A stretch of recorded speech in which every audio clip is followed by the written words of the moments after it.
sometimes like all you want to do is run. Hear me out, hear me out.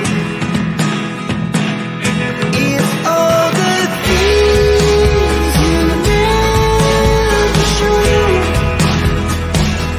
There are the things I want you to know. Secrets start in your heart to slow. But if you don't want to tell me now, I guess I'll never know. Losing almost all my energy. It's getting hard to talk to you, and I'm the only one who speaks. It's all the things you never show. There are the things I want to know. Secrets start in your heart to slow. But if you don't want to tell me now, I guess I'll never know. Okay, hey, good morning, you guys. Good morning, and thank you to Virgo. Hi, Virgo. Yeah, it's been a minute, eh? And Charmaine's in the house. Hey, Charmaine. So yeah, when my husband went to work, Charmaine, I was like, you know what? I think I'm gonna do a live. Thinking about, of course, Sebastian Rogers. This case is really bugging me. Like many other cases, but I thought we'd go over some different things, and we're going to listen to Nick Perez's live that he did on Facebook the other day as well, just so you guys can hear his thoughts as well. It's there's probably going to be some things in there that he's saying, but it's for the most part, I mean, it's not anything different than we already know. Now he's out of Nashville area, that Channel 5 there. Good morning, Elizabeth. How are you? Welcome to the membership. I remember you getting one of those last night. Charmaine and Diana and Jenny did memberships yesterday. I remember that. But so anyways, so I'm going to take you first over to Google Maps here, just to take a look at that, and then we'll get into the Facebook Live.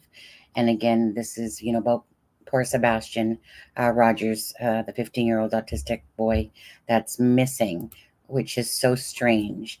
It truly is. And so anyways, so what I wanted to do was kind of go over on Google Earth here. So Sebastian's home is here on Stafford Court, okay? The high school is just like right near it. That's a Beach Creek or whatever it is. And then I think that's the one, Beach Creek. I know it's Beach School. And then if we go down here, we're going to see BJ's Wholesale. So this is basically where they went on the Sunday, according to the mother. So typically, they go to Costco, which Costco, I believe, if I'm not mistaken, was right around here as well. Where was it? I seen it on the map earlier. Costco's around, somewhere around here. I'm probably missing it with my eyes, but anyways. So Costco is Saturday. Now, the father, Seth Rogers, the biological father, he lives here. Let's zoom out a bit. Seth Rogers, he lives here up in Clarksville. And again, he's the deputy police officer with Davidson County there. So actually, let's just go to, we'll go to BJ's. Go to BJ's for a second. Oh, wait, now I know it's BJ's because there was like a literally right here, BJ's Wholesale Club. Now, if I go down to the ground, let's just go down to the ground here. This must be the front of the building here, but I think at the time, I'm not sure. it kind of like looks like this. This looks like a vacated building. So probably the imagery here is 2023 February. So this is probably, well, this is the building. But, you know, because it's older imagery, it looks like it was a theater, obviously. 1, 2, 3, 4. Yeah, so this used to be obviously a theater here. So that's about 14 minutes away in, I don't even know what's it called, like Glowletville or something like that. Or no, Goodlettville or something like that. Let's see here. Come on, get back out. Hey, you know, okay. So just to kind of give you that more bird's eye view again, you know, about 14 minutes away here from the home. So let's go back to the home of Sebastian here, which is, let me just see, Sebastian's home. Okay, let's go there. Oh, I like Google Earth. I like the spinning action, you know, of it. Okay, there we go. Okay. Oops. Hey, hey, hey, hey. Come on, Google. Let's go now. Frick off. Sometimes it loves me. Sometimes it's, well, it's definitely the user at this end. Let's get back over there. Okay, so you see all those woods too that are just not too far from the area. So this is the home right here of Sebastian. And again, it's a, you know, nice neighborhood. Now, is there, just kind of looking here. If there's, do you guys see any cameras or anything, you know, on these other people's houses? So let's see here. This is the garage on the side. You know what, whatever, let's just go in front of the house. Okay. It's hidden behind trees here. Wonder if we went to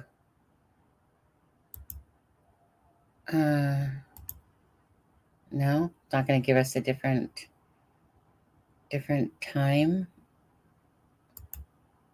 Huh. No, I guess it's not going to give us a different time. Probably too new of homes, I suppose. Okay. So again, so this is the home. Front doors right here. Maybe Google Maps might bring it in a little bit closer to see if there's some like cameras going on here. Just with all this, like, this is obviously summertime, you know, but you darn well know that there's like some cameras around here. Anyways, so I just kind of, good morning, SRB, how are you? And all right, Virgo, this reminds me so much of Scotty. Right. We've talked about that a few times, Virgo, about the Scotty Morris. Now, Scotty Morris, you know, thank goodness he was found. That was the one with the t-shirt on there. But anyways, so I just want to give you the gist of, you know, BJ's is 14 minutes away.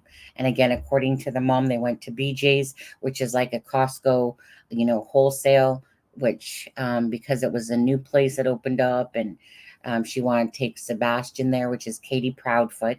Okay, so remember, Katie Proudfoot's the mom, Christopher Proudfoot's the stepdad, and Seth Rogers is the father that lives in Clarksville. That's the deputy deputy police officer over there. So I just kind of wanted to give you guys an idea, because, you know, it just dawned on me. I was like, how come we haven't went and looked at where BJ's is yet? But anyways, we'll come back to that. And I'm going to play this live with Nick Beres. So he kind of hosted a live on his Facebook page there. And I thought that I've already listened to it. I like how the time is 44 minutes and 44 seconds. Talking about ironic when it's like that. But anyways, let's give it a listen, okay, you guys? Everyone, Nick Beres with News Channel 5 here in Nashville at 7 o'clock Central Time. Going Facebook Live tonight. As I mentioned, if you've been following my posts on Facebook over the past week, on the ongoing search for Sebastian Rogers, many of you have been asking me to do a Facebook Live. It's been a while since I've done one of these. Unfortunately, I've covered my share of missing persons cases, some very high-profile ones involving children in the past. Usually do gavel-to-gavel Facebook Lives when we do our trials. This is one that I think has gotten to the point where I think there are enough questions out there for many of you that if I can try to answer some of these for you, glad to do it. This is 1 week since Sebastian Rogers went missing out of Sumner County, Tennessee. And there have been several developments. Again, I've been on it from the beginning, and I'll fill you in on what we know today, but most of you know the backstory, and it's an upsetting one. Sebastian, a 15-year-old boy, autistic, was said to have walked away from his home on sometime between Sunday and Monday of last week. That would have been the 25th and 26th of February. Walked away. The family called the following morning to report that Sebastian was not there when the mother went in to wake him up to go to school. Alerted the sheriff's department. They said the law enforcement was there within 10 minutes and continued to look. There was something of a search and an effort at a manhunt that first day. It was an endangered child alert first issued by the TBI, and then it was the next day on Tuesday that they've made this an Amber Alert, which remains current now. Keep in mind, an Amber Alert means a child either was abducted or is in imminent danger of serious injury or death. At the time, they said they were going to the Amber Alert because Sebastian was missing. He was autistic. There could be some medicines. But, I personally think that all along there's been more to it than that. What is the significant shift that I can fill you in on? Over the past week, I think law enforcement, private citizens, TBI, firefighters have done an incredible job of searching the area around Sumner County, around Hendersonville, around this home. It's a nice neighborhood in this home. Searching by air, by ground. Bloodhounds. The word was that Sebastian, if he left, was barefoot and wandered away and vanished.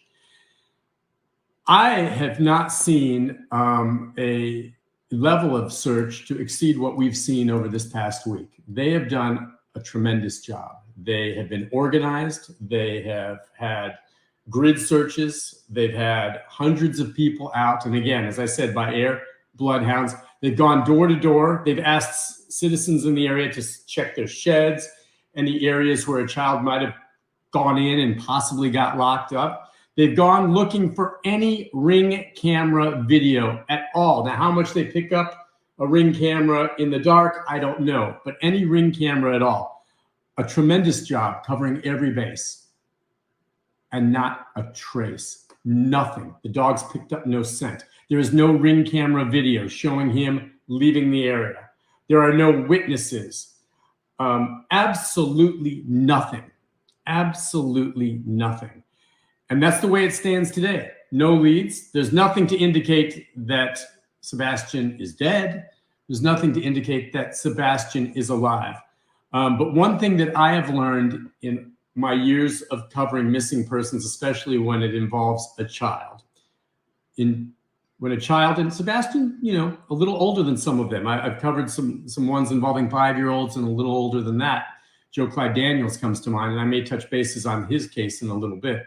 But Sebastian is 15 years old, autistic, high-functioning, verbal, but still a kid.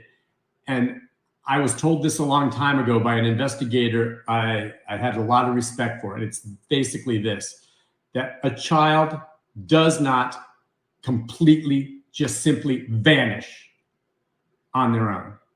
It doesn't happen on their own, barring the very rare circumstance where a child maybe wanders off on his own or her own and falls into a well and no one ever checks it and they're never found and they just vanish.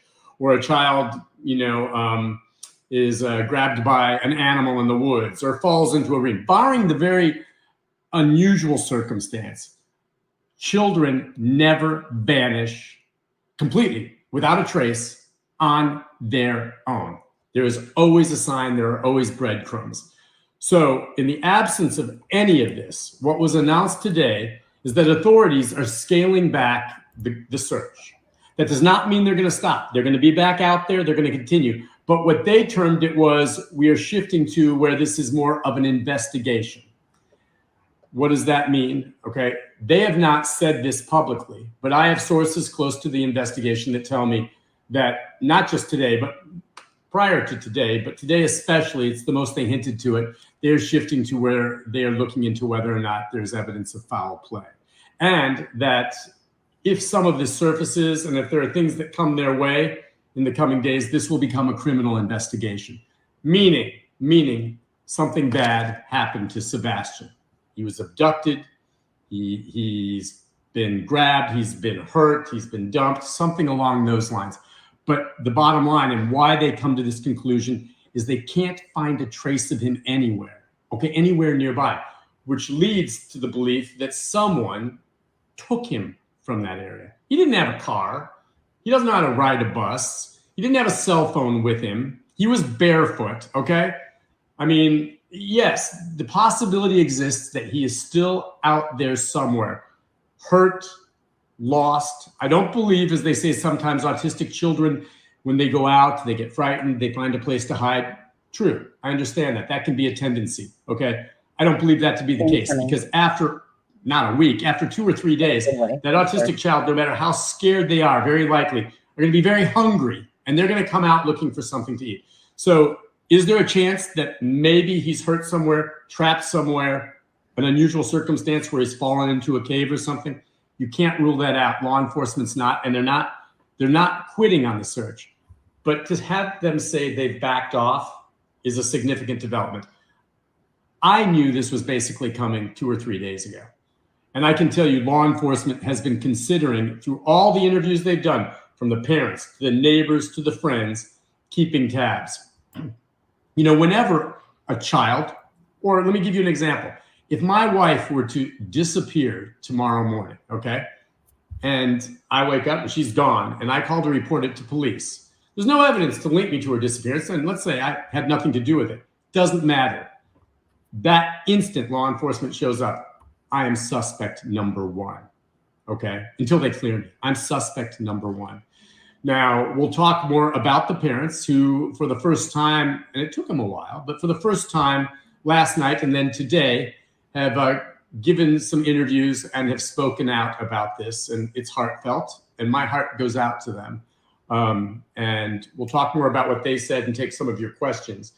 But law enforcement has shifted this. What this means now is they will continue with a group doing searches and grid searches, but they're going to go back now and re-interview everyone. They're going to start back at the beginning, and they are going to look in these re-interviews for inconsistencies or changes in stories. And I believe a change somehow has come just within the past couple of days, because you'll know they put out the request asking for the public in that neighborhood to look at their Ring cameras and turn in anything they see, maybe check and see from the evening of Sunday around midnight until 6 o'clock Monday morning. Does your Ring camera show Sebastian walking down the road? Does it show anything? Do you see anything? They've asked for that. Well, yesterday, out of the blue, in a statement, they're now saying, not only that, but we're asking the public to look at their Ring cameras and surveillance for anything they might have spotted up into Sunday afternoon, you know, hours before we believe Sebastian disappeared. And they weren't specific about what they wanted to see. On the other one, they're saying, okay, check your Ring cameras. Do you see Sebastian walking down the road in the dark in his pajamas? Okay, now they're saying, we're asking the public to look and see if they see anything, I assume, that's suspicious and of note from Sunday afternoon when it's daylight. What are they looking for? In part of the interview last night, Sebastian's stepfather, Chris Proudfoot, was asked that question, and apparently he's aware of that request and said he was not at this point at liberty to talk about what that's in reference to, as though law enforcement has asked him not to talk about it. And today, law enforcement held a very brief news conference, very brief, and said very little other than the fact that they were shifting now and dialing back the search and going more toward an investigation. There were no questions asked. Had I been there, and I was watching it on streaming, but had I been there, my first question would be, what is it that has you now asking the public to start looking for video earlier in the day? And what do you want them to look for? Are we looking for strangers, someone suspicious? We don't know. But somehow, somewhere along that line, a story has changed, which leads me to believe that they're not ruling out the possibility. You guys, just quickly, for a ring door, so typically the most average cameras, you know, overlap after 7 days, typically. What's the ring doorbell one? Do you guys know? I think we talked about it before, but I don't remember how many days, because I mean, well, I guess, you know, they would, I don't know. I'm not sure how long doorbell cameras go before they kind of overlap. Do you guys know? Anyways, I mean, because we're at day 10 now, and they asked for that the other day. So of something being on that video leading them to what happened to Sebastian, something earlier in the day. What's that all about? Yeah, a lot of things when this happens, as I said, first suspect, when someone just and just quickly for anyone coming in right now, we're watching Nick Perez from Channel 5 out of Tennessee area, and just listening to what, you know, his thoughts in regards to the Sebastian case. And then he will, you know, at the end there, he kind of answers some, or tries to answer some questions for people as well. But anyways, it's just it was a good listen to. But bottom line is, there's like I said, like everyone knows, right? Someone just doesn't vanish.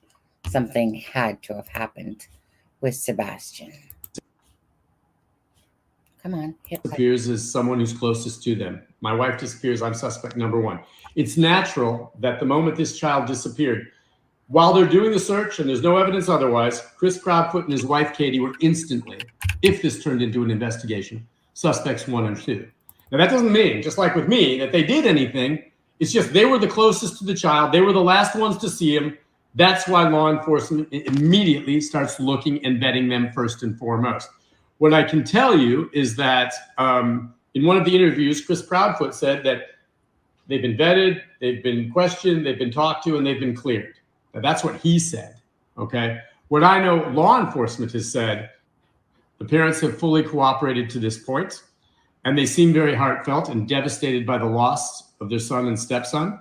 So there's no reason to believe otherwise, but law enforcement has not cleared anyone. They have not publicly said that the parents are cleared or the neighbors cleared or anyone's cleared, okay? They're not clearing anyone. And I guarantee you at this stage, everyone remains a possibility, okay?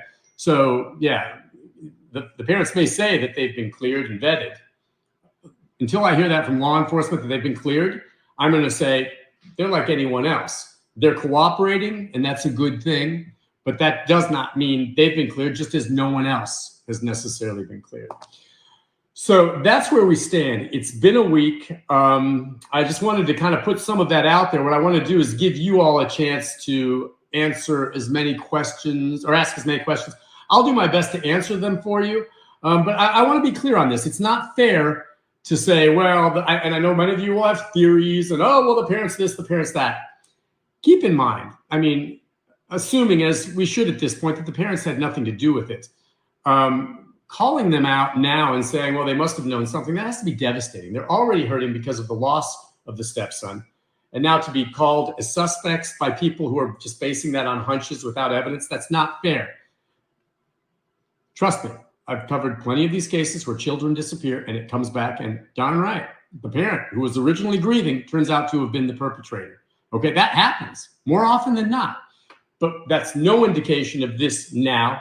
And as in all of these cases, you have to wait and be fair and see where the evidence leads you. And law enforcement will fill us in. I do think one reason law enforcement really, in my opinion, has not been more forthcoming with more information. I mean, except for what we've heard from some of the parents about how they woke up and the mom found that he was gone, they haven't gone into a lot of detail about some of the circumstances and how and where. They've kept things very close to the vest, in my opinion, maybe for very good reason. But there's a lot of questions to be answered that we don't know at this point. So one other thing I wanted to mention, you know that Sebastian also has a biological father who is a sheriff's deputy with the Davidson County Sheriff's Department. Sheriff Darren Hall actually told me that earlier this week, or last week rather, him about the possibility of an interview. He's declined. I did initially talk. I've talked to Chris Proudfoot on the phone last week, reached out to him and Katie. They finally came around and started talking this week. A lot of people were wondering, why aren't you talking? Why aren't you? You might want to try to read into that. I don't. My take is they were shocked and they're busy with law enforcement, and everyone reacts differently to something like this. But I can guarantee you this: whenever anyone close to Sebastian talks or gives interviews, law enforcement is paying attention. They're vetting it, they're listening to it, and they're going to see if any of what is said contradicts what they've said in interviews. And I know for a fact from Chris, who told me himself, that the TBI has already been back and interviewed both him and his wife separately. That was last week. And that's standard procedure. That doesn't mean they're suspects. They're just going to interview the people closest to the boy, and they're going to be doing this with other people as well.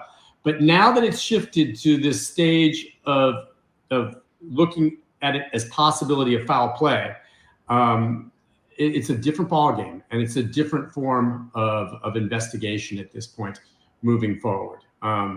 Subscriber. It's going to be very interesting to see what develops in the days to come. I think we all hope this boy is found safe and sound. But after this much time, if he's been out there alone, or has fallen into a cave, or is locked somewhere, potentially without food or water, I mean, that's a scary thought. What are the odds of him being alive now? We all want to have hope. But was he abducted by someone? Could he be being held somewhere? Sure, that's a possibility. Will they be looking online? Will they be checking in this neighborhood and area for if there are any registered sex offenders that live there or other unsavory characters? You bet. They're vetting all of that. But if Sebastian is out there by himself still, wherever he is a week later, it's not a good thing.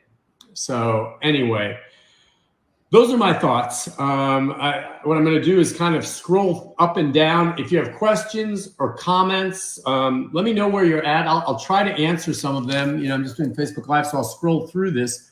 But, theories, things. Did they have home security cameras? Law enforcement has not told us that. Law enforcement has not told us whether or not. I may have missed it. Keep in mind, folks, some of you who maybe have been paying closer attention to certain elements of this or following conversations on Facebook, which, by the way, you got to take with a grain of salt unless you're hearing it from authorities, may know better than me. But as far as I know, they have not said whether the home security cameras were there, and it showed it. What we do know, according to the father, and I reported this last night in my post, is that he said he got up, okay? Their understanding is, according to mom, she gets up, she goes in to look for him to wake him up, and he's gone. So the belief is he got up some point between midnight and 6 o'clock and went out a locked door. The door was locked and vanished without a trace. The door was locked. So I do not know if they had home security cameras, but if they did, I'm thinking they've pulled it and they've looked at it and they don't see anything. Trust me, if they had any security camera video from the home there or from some of the neighbors, and this is a nice neighborhood. This is a nice house. I guarantee you there's many homes there that have security cameras. If they had any of that show the boy and what he looked like that night when he vanished, that would be all over the media right now. They need that out there so people can look for him. They don't have any video. That's the other thing that's crazy. No video. When he disappeared those 2 days, that Sunday and Monday, the weather wasn't bad. It wasn't raining to rain, and wash things away. He was barefoot out there. The bloodhounds picked up nothing. No one driving by is reporting seeing a small child well, he's not small, seeing a child or this 15-year-old walking down the road. Nothing. So in the absence of that, as I said, children do not simply vanish into. Right. Morning, Ivy. It's not that I'm up, I'm up early. It's the fact that I'm actually doing a live early. So that's why it's like, I was just like, you know what, I'm going to do a live. I can't help but keep thinking about Sebastian. It's a very troublesome case because it's just perplexing, because like we had talked about, right? I mean, if there was camera footage at all of him, we would have seen it. They would have plastered it. They would have shown which direction he had gone in. They would have shown something. So you know that if there was, it would be out there to the media. Thin air by themselves. They're taken. Period. Outside the unusual circumstance. And that's what law enforcement says. Let's see what else. I'm just scrolling back and forth here, and we'll see what you got. What do you think? Yeah, his stepdad was on the phone. Did say for 3 hours, Janice says, with the mom the night before. The stepfather, and I don't have I'm not clear on the timetable and how the stepfathers described it, but he apparently was not home that night. He was out at work. And beyond that, I don't know where he was, what he was doing, how long he was there. I was going to say, so, you know, like, I mean, I did message Christopher Proudfoot, you know, just to ask him if he wanted to, by chance, I mean, they did a live on the Duchess and whatever. So I just threw that out there. If not, if, you know, most times they don't answer back anyway, but, thing was, so I recall Chris Proudfoot when he was saying, you know, like that he wasn't home, that he was, you know, that they had a conversation between 9:45 to close to 12 at night on Sunday. Okay. But I also recall him saying that when Katie Proudfoot went to go, you know, wake up Sebastian at 6 o'clock, I also remember him saying that Katie called him. Right. So we must have still been away at that time, because she said he said that she said that, you know, he had called to say like Sebastian is not around. So he must have still been away in Memphis. That was and when he came back. That's something, trust me, law enforcement. And he has said law enforcement has vetted them. Law enforcement has looked at them, checked their story. He says they've been cleared. Thanks. I have not heard that from law enforcement. And he may be right. No, law enforcement. But trust me, they're looking at the parents along with everyone else. And again, it's not fair to say, oh, it's got to be the parents, unless there's evidence. I mean, there's a lot of possibilities here. Let's see. And yeah, again, I'm not sure. There's rumors out there that the stepfather went to Memphis, and people are going to say, well, maybe he took off with the child. Did he leave earlier? There's no evidence of any of that, but all of those are fair questions. All of those are fair questions. Let's see. A lot of people having questions about some of what they've said. And again, that's just hunches. You know, there's people, you know, that make judgments. I learned this a long time ago. There's some people going to say, well, that mom, when she sounds like she's crying, it's crocodile tears. Or the dad doesn't sound sincere. I've covered so many horrible news stories in my career and seen so many people react to devastating circumstances in different ways that I've quit making judgments on that seems odd or that doesn't seem right. Must mean they're up to something. I've seen people who have just lost a loved one and are devastated, and their reaction is some type of nervous laughter. That's the way they react. Am I going to think, oh, they're not taking? No, that's not fair. People react differently to tragedy. You can try to read into it. You can go with a hunch, but you got to have evidence. You can't just say someone's acting a certain way. I don't like the way she sounds like she's crying. That doesn't seem real to me. It's not fair. It's not fair. Let's see what else we have. A lot of people praying that he's found safely. Totally agree. Let's see. There's a photo of him on Saturday from 2 p.m. with a proof of receipt. I think I've heard where the mother and father said that she went with Sebastian to Costco on Saturday and they had lunch there, or Saturday. Yeah. And then the next day they went to BJ's. Costco and BJ's are like, you know, big, you know, box stores where you can buy a lot of stuff.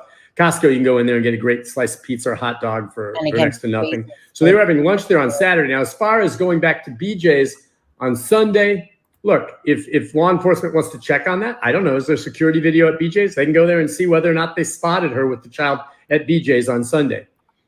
I don't know. But yeah, there is a photo that I think the mother has posted showing her with her son at Costco. But that's on Saturday. Remember, he disappeared, according to the family, sometime between midnight and 6 on Sunday, 6 in the morning, Monday. Let's see what other questions we have here.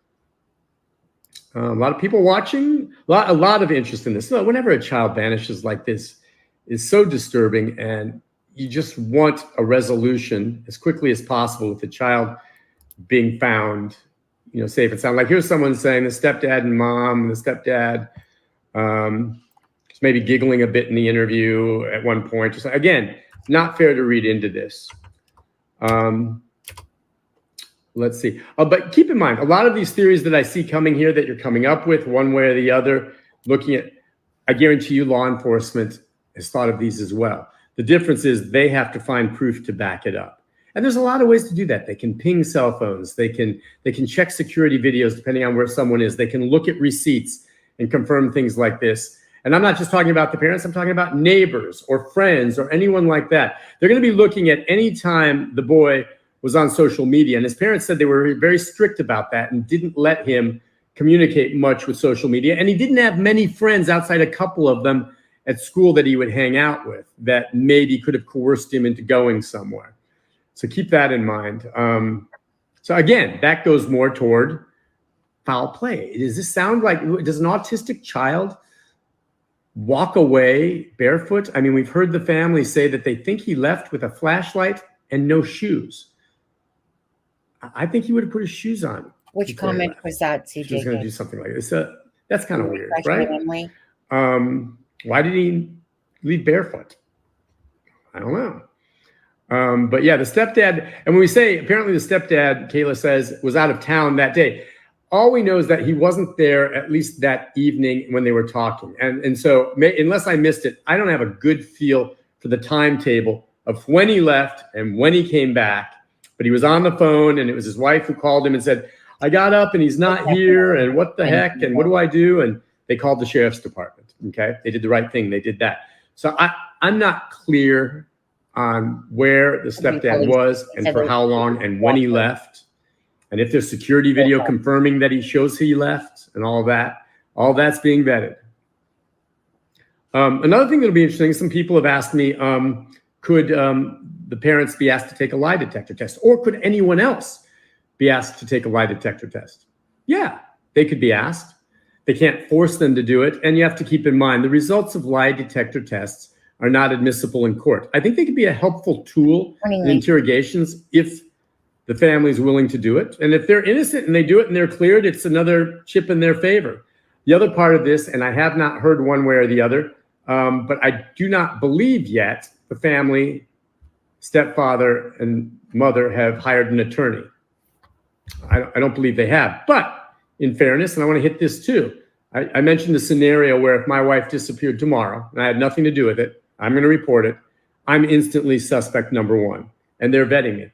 That next day, I'd be hiring a lawyer. And I would just want the lawyer there, and I'd explain it to law enforcement. I will answer all your questions, and I will be completely cooperative. But I have an attorney here by my side to make sure this doesn't get out of hand, okay? And so the mere fact, if they do hire a lawyer, is not like, oh, they're lawyering up, they must be guilty. That's not fair either. That's being smart. It's being smart, because I've seen cases sometimes where things spiral out of control, and all of a sudden, maybe because you misspeak or something like that, you get considered a prime suspect when you really aren't. Good idea. So for anyone that is coming in now watching, this is Nick Barras. He's from Channel 5 News out of Nashville area. That's who this is. So he did done a live on his Facebook or whatever. So just, he's a news reporter. So we're just listening to this guy. And New Brunswick, how could he leave the house if the door was locked? Well, unlock it and then open the door. That's my best guess for that one. That little part always was a little bit confusing to me, but if the door is locked, obviously he just has to turn the, unlock and open up the door. But it's like I said, but there's no, who knows if they have a Ring doorbell camera. And yeah, anyway, we'll talk about it. I thought his parents say they watch him leave. I'm not sure what that means actually, Lacey, for that one. But come on, dude. They have a lawyer there by your side just in case. So keep in mind, hiring a lawyer is not an indication that these individuals would be guilty. And I do not know if the parents have hired an attorney. Yes, but I could say anyone in their situation, I think it would be wise to do that out of an abundance of caution, not because you're hiding anything. As long as you continue to cooperate, and law enforcement says they have. Right, the way it sounded. Let's see. Yeah, apparently someone's saying that, Sebastian was a big fan of Minecraft, and they'd let him play Minecraft, and questions about could he contact someone from Minecraft. But even that, I mean... Okay, well, let's stop there for a second. So when they talked about the door being locked, it's confusing because you could take that a couple different ways. So that the door was locked, like meaning that the mom had locked the door.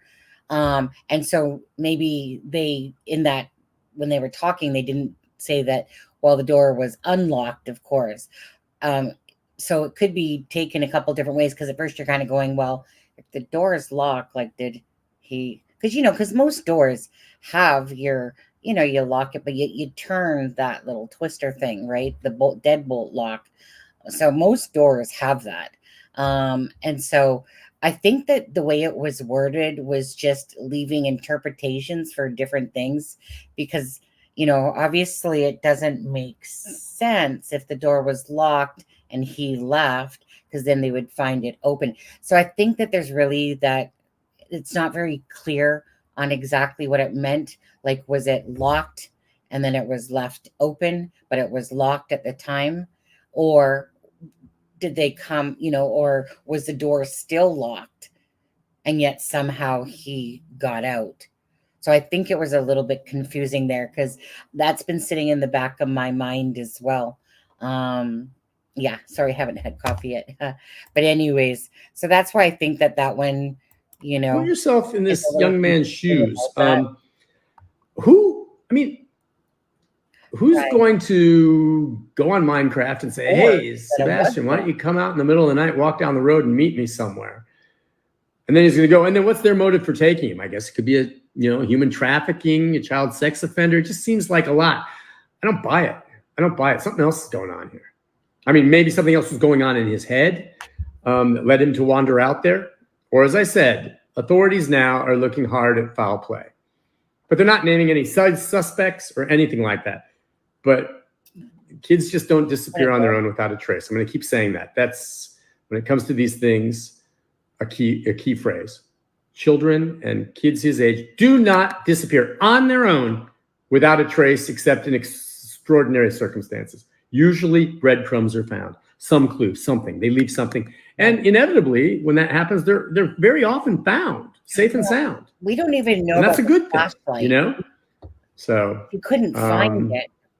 But what else do we have? A lot of people watching. Parents said he left with the flashlight and in all black. So did they see him leave?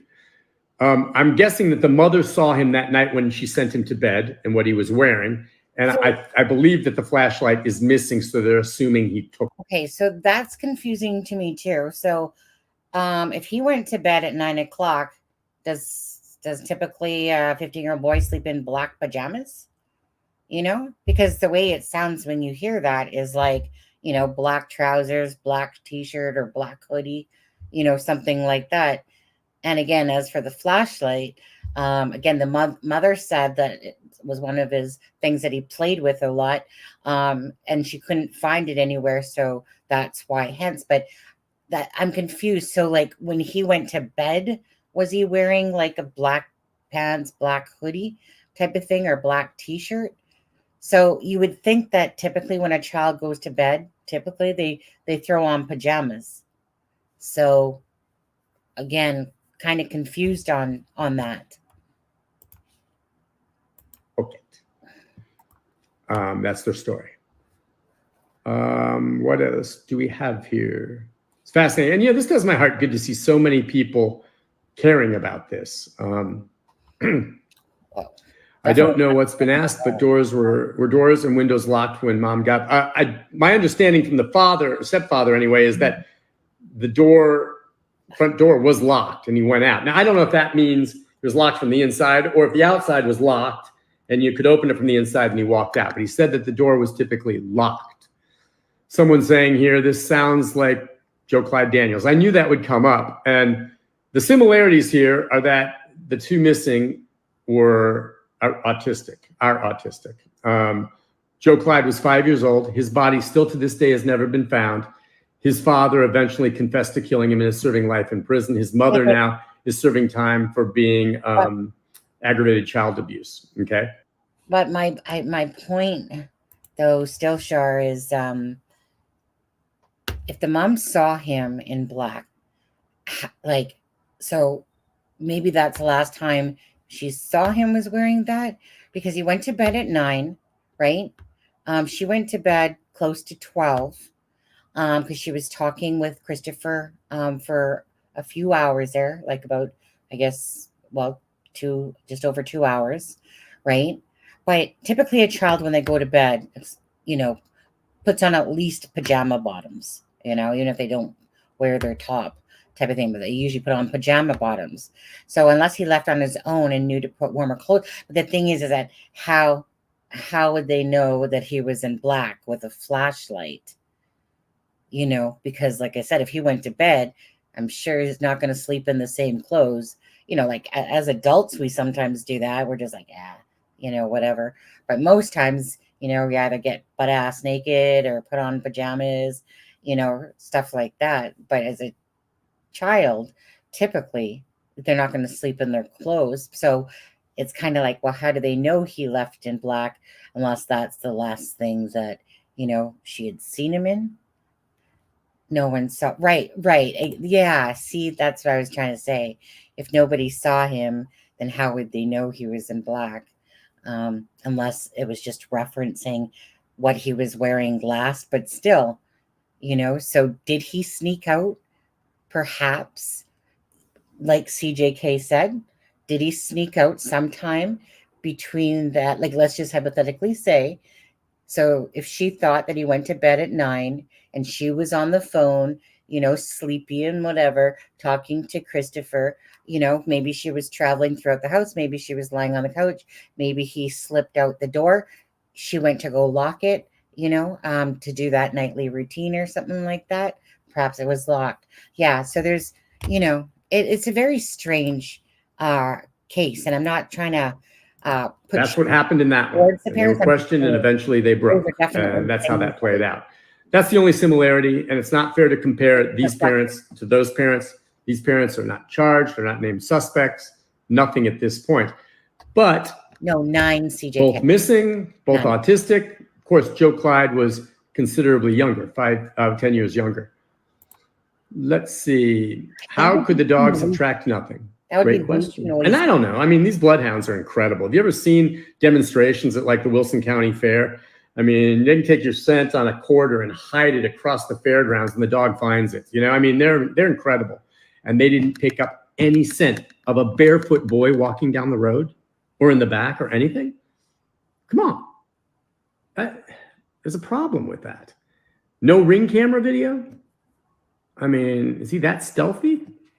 It did get very cold last week later, and that's a concern. They were worried about the weather and the rain. He was like a ninja in black. Let's see what else here. A lot of people saying even if the game they're playing is offline, you still have a game tag. And I'm not a gamer, so or gamer tag is what it's called. I guess that's a way to communicate. Thank you for sharing that. Let's see what else do we have here. A lot of people asking again about the doors and windows. The door, the father said, was locked. The windows, I don't know. He didn't say. A lot of circumstances here that have not, you know, no answers to this. Hit the like button if you guys. Thank you. Someone said he had a $15,000 scholarship from a school. I have not heard that. That would be awesome if that's true, but I have not heard that.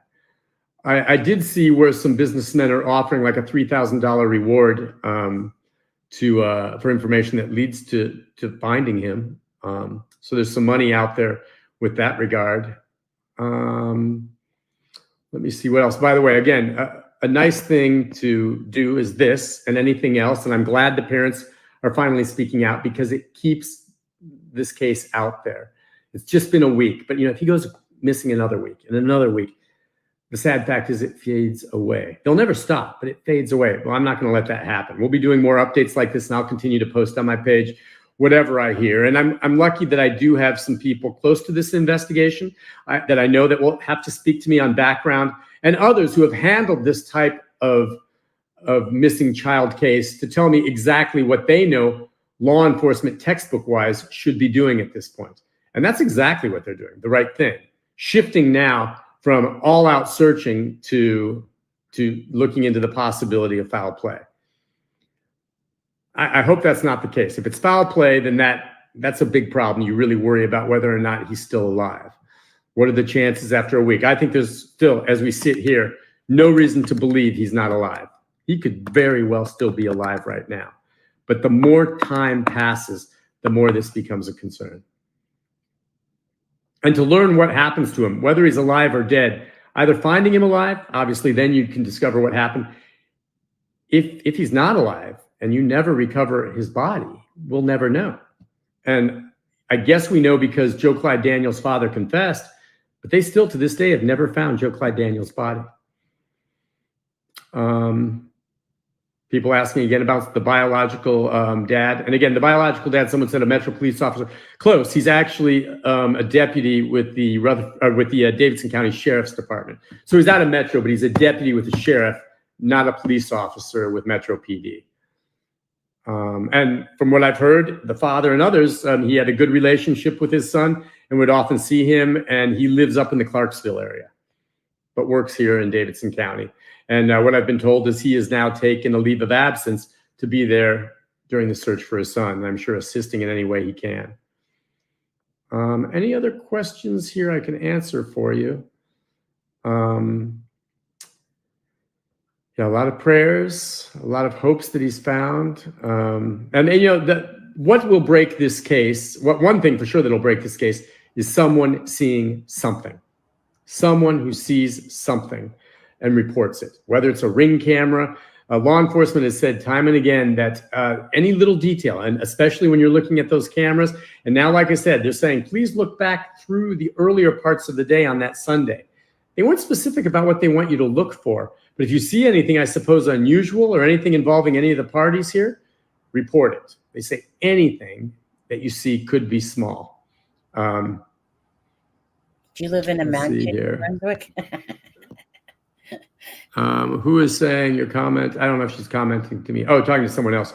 Your comment about, I don't know if someone's slamming a step parent. It wasn't me. Highly offensive to millions of them. Listen, step parents, to me, are parents. They step in and they love those children as much as anyone. To say otherwise is not fair. So, yeah, I don't want anyone being critical of this. Well, he's a step parent, so he must have done something. That's not fair. And by the way, I've seen more than my share of stories where biological parents do horrible things to their kids. It has nothing to do with whether you're a step parent or a biological parent. It has to do whether or not you're a crumb bum, you know, someone who would hurt a child. Let's see. Looking through the questions here. Just a fungal. A lot of people watching. Yeah, they said the stepdad said he was very strict and allowed no social media in the house. Because a lot of the questions are, who do you think he could have had contact with that would have lured him out? And they said they're at a loss. I mean, they're befuddled as anyone else, as they say, you know, we don't know who he had contact with or why he would have left like that. And again, a lot of people saying they still have questions for the stepfather. That's fine. Have questions, but do not convict them. And I guarantee you, law enforcement has them and are questioning them and they're cooperating. But here's the thing. Another part of this, why it's important to take this step by step. Whenever there's a missing child case like this and time continues to pass, there's an enormous amount of pressure on law enforcement and the responders out there looking for the child. They want so desperately to find him. Every passing day, they know the chances get more slim that the child will still be alive. And they want something, anything to break and open up the case. And so there is a ton of pressure right now on law enforcement. So they're not messing around. I mean, if they think they have something, and I'll tell you this, the moment they think they have a suspect, okay, whoever it may be, they're going to call them out if they can. And they're going to put pressure on them, and they're going to start questioning them, you know? And if more than one person is involved in this case, and they arrest a couple people for this, they're going to interview them separately. And you know what they're going to do? They're going to tell them, look, we've got you. We know you both were involved, or you all three were involved, or you all four were involved, whoever it may be, some strangers that grabbed the boy on the road. and they're going to say, we have a district attorney in this county, Ray Whitley, that doesn't look kindly upon anyone that would hurt a child. We can tell you right now that if you're convicted, you're going to get the death penalty. All right? So one of you is going to have to flip on the other. Whoever flips gets the deal first, and the other one dies. That's what it's going to be. That's the way it's going to play out if it turns out there's more than one person involved. That's the way they'll play it if that happens. If it's just one person, they can even put the pressure on them there. But trust me, this is a capital offense. You kill a child, death penalty's on the table. I know Ray Whitley personally, and I can almost guarantee you he would seek the death penalty in this case if someone is arrested, prosecuted, and convicted of killing him. And let's not get ahead of ourselves. No one is saying Sebastian Rogers is dead, okay? Let's just step that back. But that's the way these things play. Hopefully he's out there alive and well. Let's see, what else do we have? A lot of you have paid close attention. There's certain things here I'm not in a position to answer for you. I wish I could. A lot of questions there just isn't an answer for. We just don't know. Kind of looking through this along the lines of a lot of just thoughts and prayers, which I appreciate, and we all feel the same way. Yeah, they can look at phone records, they can ping phones, they can see where people are. You know what? I forget the name of the program, but there's something that's in, as far as I know, at least in Middle Tennessee, only 2 sheriff's departments have it, Putnam County and Williamson County, where parents can go and register and get GPS tags, bracelets, kind of cool little bracelets that say an autistic child or a small child can wear. Can you imagine if you know, Sebastian had some type of GPS on his body, they would have been able to find him, you know? I mean, that would be wonderful. It's something I think I'm going to do a story on, and I think it's free of charge. You go to these places, you register, you can get that. It's a shame that we need something in this day and age, but GPSs, things like this could play a role. Let's see. Yeah, people are saying, is there a stepbrother or stepsister? The stepfather alluded to this, and he brought it up because some people are using this. He is in some type of custody dispute or legal battle out of, I believe, either Colorado or New Mexico with an ex-wife and a daughter. And there's a custody battle over this child. So there is a daughter who was not there and is with the mom somewhere, but my understanding has visited, you know, knew Sebastian, you know, would visit her father, Chris, and then Chris, you know, she kind of went between the father and mother. So there's that. And there's a lot flying around there about what kind of details about why is there a dispute? Why does he have custody? Not fair to judge that. I don't know the details of it. Millions of people around the country have custody issues with their exes over children. And I don't know that that's germane to what's happened to Sebastian at all. But that's been brought up, and the stepfather did bring that up. Let me see, a couple questions here coming in. Mom. Okay, yeah, I mean, Becky's making a good point here, saying something about how did the mom, or who is it that knew that he went out on the road, or was that an assumption? If she went to bed that night thinking and knowing he was in bed, and she gets up the next morning, goes to the bedroom, finds he's not there, runs around and starts looking for him, the report is that he went out through the front door, a locked front door, and into the yard. I'm guessing that's the assumption, right? Because she was asleep. She wasn't there when he left. She didn't see him leave, obviously. How do we know that? How do we even know that he went out the front door and went down the road? I guess that's a fair question. I think that's kind of the narrative, one way or the other. We understand he left the house, and maybe we think he went through the front door. But I guess when you think about it, we don't know that. The only people in the house that night were the mother, Katie, and Sebastian. Chris, as we've heard, was not home at least until maybe the next day. I don't know. I don't have all the details on his time, but he was not there. She called him the next morning to say that Sebastian wasn't there, and they reported it. So I guess we don't really know. That's a good question. How do we know he went out the front door? How do we know he ended up in the road? Maybe that's just being assumed. That's a great question. See, that's where you kind of get ahead of yourself, and all of a sudden you're like, good question, Becky. Let's see, what else do we have here? I'm going to think about that one. Yeah. Again, so much of this, I would love to be able to ask more questions of law enforcement, but they've pretty much not taken them. And I respect that to a point. Okay. I understand that there are certain parts of the investigation that definitely have to remain confidential so as not to jeopardize, any effort to find the boy. I understand that. But I also think answering some questions and providing more information to the public is important, not only to keep it current, but to maybe put information out there that can help people think about this and move forward with it. But they've been very, very stingy with details other than just to talk about the search effort, which we all can see for ourselves, which, by the way, terrific. Well done, professional, by the book. And if he was out there, they would have found him. Period.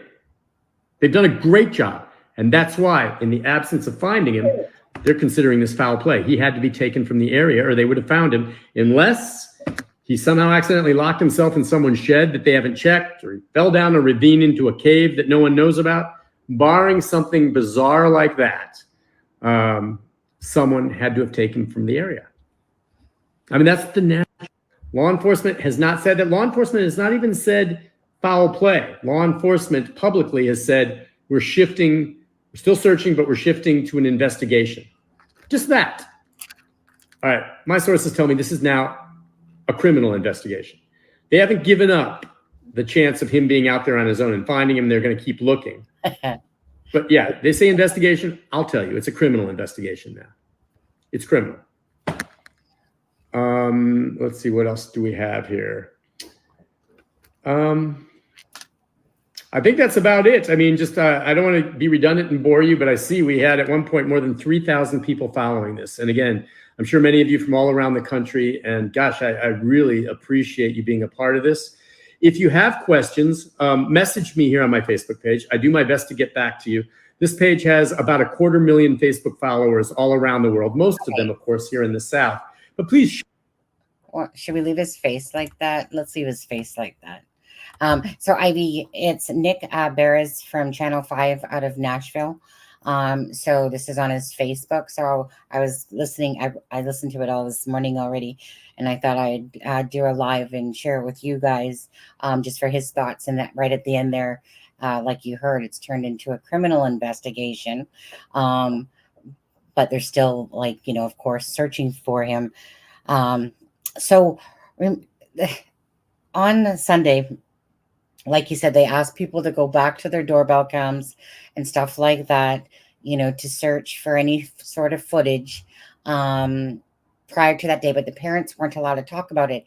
Now, that obviously says that there's something that they're looking into for sure, with regards to, why they would even say that. If they had footage of Sebastian, definitely the news media, they would have put it out there to us, because that's exactly what they would do, is show us, him leaving the home, or that he's caught on camera, that he's heading in the southwest direction or something like that. That would totally be out there. So obviously there is nothing in the sense of him being caught on camera. Now, most people, again, let's go back over to Google Maps. Okay, back to his home here. So this is the home right here of Katie Proudfoot and Christopher Proudfoot. Okay, come on, let's go. Come on, Google, let's go. Giddy up, giddy up. That's right. Okay, so this is the side of the house. Now, so right here is the garage, and this looks like a garage door, one that you would just open by hand type of idea. So it could very well be that from the house you go into the garage, kind of thinking about my twin sister's house, you go into the garage. Now she doesn't have a door on hers, but you can kind of see there where this is like a door, one that you would open up. So it could very well be perhaps that he went out that door. But, so typically on houses, we know that sometimes when there's movement, people have those lights on their home that go off because there's movement. Ring doorbell cameras, for the most part, I think there was like 20 feet or something like that. In this type of neighborhood that these people are not lacking cameras, I'm sure. Sorry about my lines, guys, but those are the directions of, if I was to go out of street view here. But anyways, so this is the house. This is the neighborhood, right? Nice neighborhood. Darn well these people have some cameras or something, or lighting. This one looks like it has lighting, that when the motion comes on, that the lighting goes off. It's hard, like I said, if there was footage, they would have it. Let me just go back out of view on this one. So for anyone that is just coming in, that was, like I said, Nick Beres from Channel 5 that was doing a live, obviously very much involved with this case. Sebastian, the home is here. Let's just put this proper north. Okay. And, oh wait, did New Brunswick, did you ever answer? No, she didn't. Oh, sorry. I didn't realize I wasn't on camera there, but it's a guarantee, Ivy. No one's gonna use New Brunswick unless, like, us Canadians wouldn't use New Brunswick. If we were American, I'm pretty darn sure of that. But I thought that New Brunswick would have answered you by now. So did I see earlier that the mom said that the door was locked when she woke up in the morning, or did she mean she locked it in that evening? You know what? We'll have to go back to that, because that one has confused me as well. Like when he spoke of it here, Nick, like it's like the door was locked. Okay, so was it locked at nighttime, or was it still locked, but yet somehow he disappeared? So even I'm a little bit confused on that, because it didn't seem like it was overly clear. Could be wrong if we listen to it again. I think I heard that the door was locked the night before that she went to bed, which was midnight. You think that they would have made reference, like that the door was locked, but then in the morning that it was unlocked. There's a few things missing there for sure. You know, that would be nice to be just cleared up, because the smallest little thing and people go off the rails, with just that smallest little thing that's said differently. So that's why it's nice when it gets cleared up, so that there's that better understanding. For dogs not to pick up a scent outside the house is the most suspicious bit of information. I wonder about that too, and I wonder what your guys' thoughts are on that. So again, the timeline is that Sebastian went to bed at 9 o'clock, playing with the dogs, went to bed 9 o'clock. Mom was, on the couch or whatever like that. Christopher Proudfoot says that him and Katie were on the phone from about 9:45, which is all would be verified, right, through cellular data and stuff like that, till like close to 12 o'clock at night. That when she went to go wake up Sebastian at 6 o'clock in the morning, that he wasn't there, that his shoes had all seemed to be there, that because she couldn't find a flashlight that he liked to play with, that they're saying that he took this flashlight. Again, I'm curious about the whole black clothing, because if a child goes to bed, they're typically going to put on some, like some pajama bottoms type of idea. Typically, at least teen boys, my nephews and that, like they would put pajama bottoms on, but not necessarily a shirt. But who knows with this child? Maybe he wore a top and a bottom. Who knows? Either way. So I don't know if that's just the last verified sighting that they said about black, because that's what he was wearing when he went upstairs to bed. Did he sneak out while his mom was on the phone? Was the door locked then, without her realizing that Sebastian? So obviously, some parents, will check on their kid before they go to bed again, and others don't, so she just seemed to have gone to bed and woke up without the son. But obviously there's something to this whole, earlier in the afternoon Sunday thing. So this is why it's so perplexing, because when you listen to the mom speak, at least, okay, this is my opinion. You guys can have whatever opinion you want, but the mom seems genuinely distraught. The stepdad seems like he's that vocal voice, because she's more like, you could tell she was in her voice, and the biological dad's voice virtually had that same sort of devastation inside their voices. And that's what I look for, right? You're just trying to see if it's genuine, or if it's put on. So, like, for instance, I feel like Madeline Soto's mom now, when you listen to it, I feel like, to me, just my own visual, um,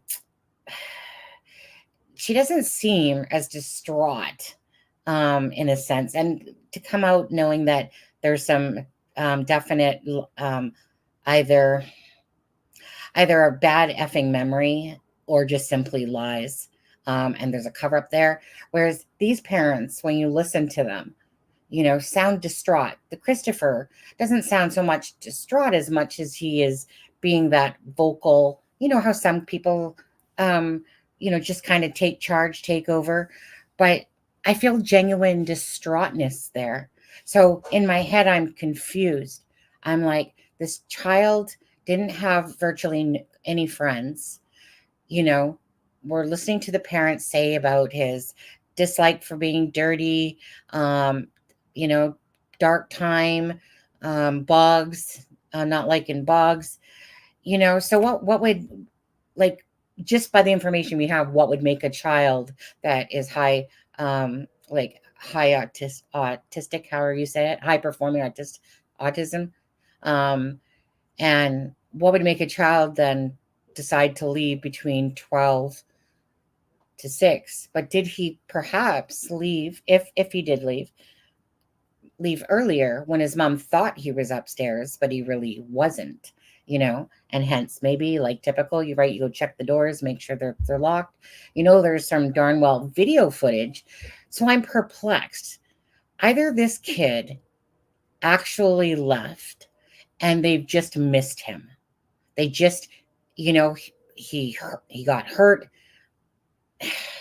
and they just missed him. Because I don't know what else to make of it, to be honest with you. Like, he didn't have social media. He didn't, like, he was a gamer, and yes, you can, talk with people online on games, but it didn't seem like he had that either. He played Minecraft. Like, I'm not sure if he did, but the way that the parents were talking there, and the stepdad, that they didn't. Let me just see. Yeah, definitely did not clarify if the door was still locked in the morning, right? Sorry, Ivy. In the basement doing laundry, and yes, people in UK were getting confused when I used New Brunswick, as they thought it went Nicola Bully, not where I live. Oh, did they? Oh, Nicola Bully. Oh, weird. I mean, any Canadian knows that no one's going to use New Brunswick, eh? Yeah. Unless you're Canadian. But thank you for clarifying for Ivy. In Maddie's case, if it was just Stefan, they would have charged him already, as they have enough evidence to do that.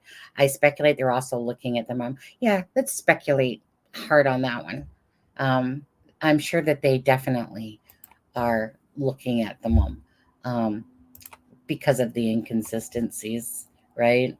So we'll see about that case. Very sad case. This case is very sad. Now, for anyone, again, that has come in, so Saturday was Costco trip.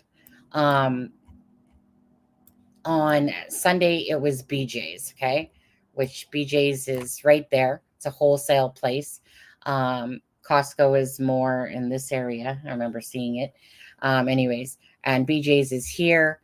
And, that the dad, that's a deputy police officer, he lives an hour away in Clarksville. Listening to his voice, it just makes me want to cry. Even like when the mom was speaking, you can just feel the agony and pain. Do you know what I mean? What I deem is absolutely sincere.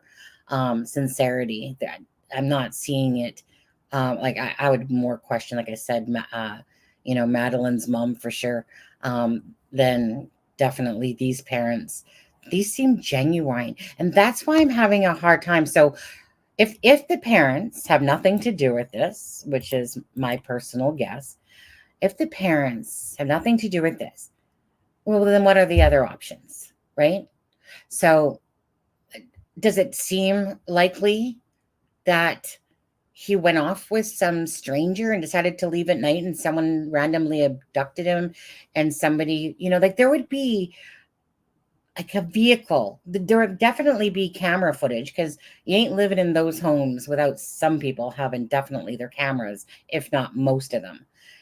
So there would be some sort of vehicle that would be caught if somebody happened to pick him up, or that, if people want to try to accuse the stepdad there, like, oh, well, when did he leave for Memphis and stuff like that? Like I said, his vehicle, is going to be seen on somebody's camera. And, again, they haven't cleared them like the stepdad said, not to the public for sure. But, you darn well know they're the first people being looked at hard, like hard.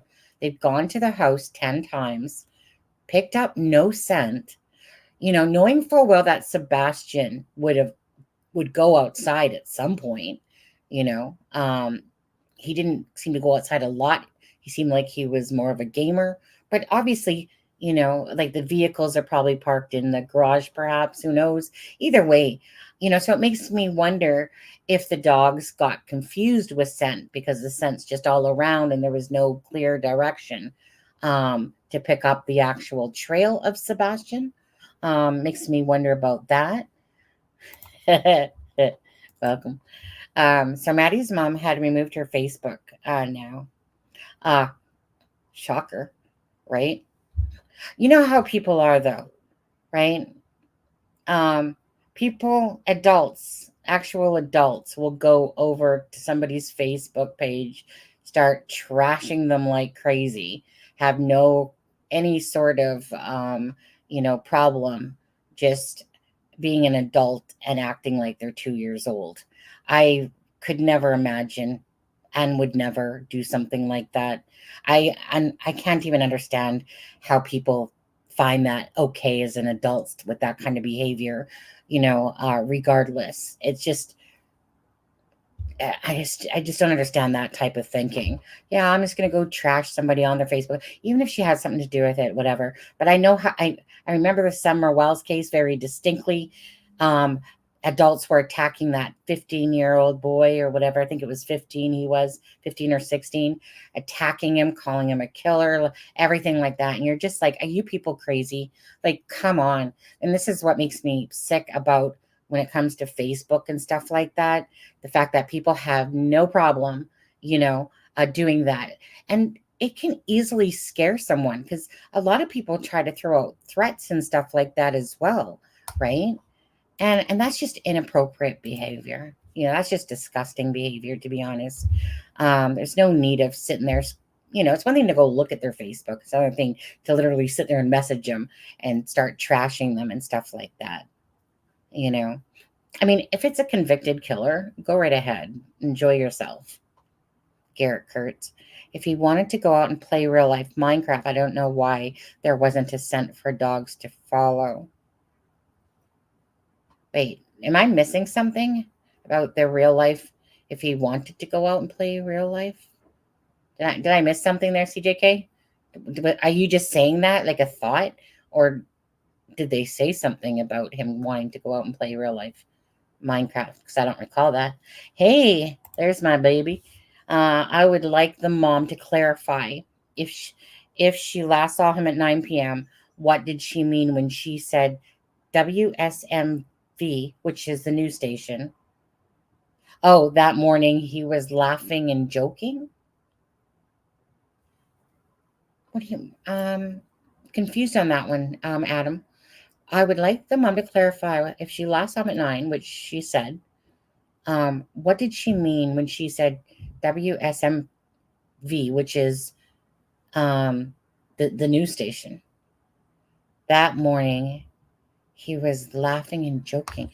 If like when I look up Sebastian, that's 1 second here.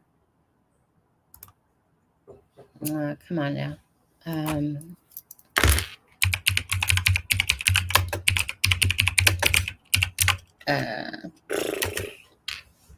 I was just looking at that. Come on now, YouTube news. WSMV Nashville. Right. That's a news station. That's what I thought.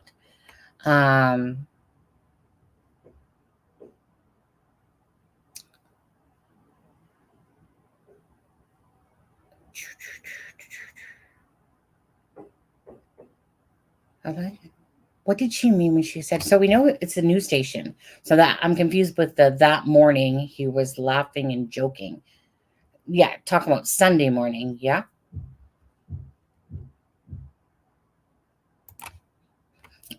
I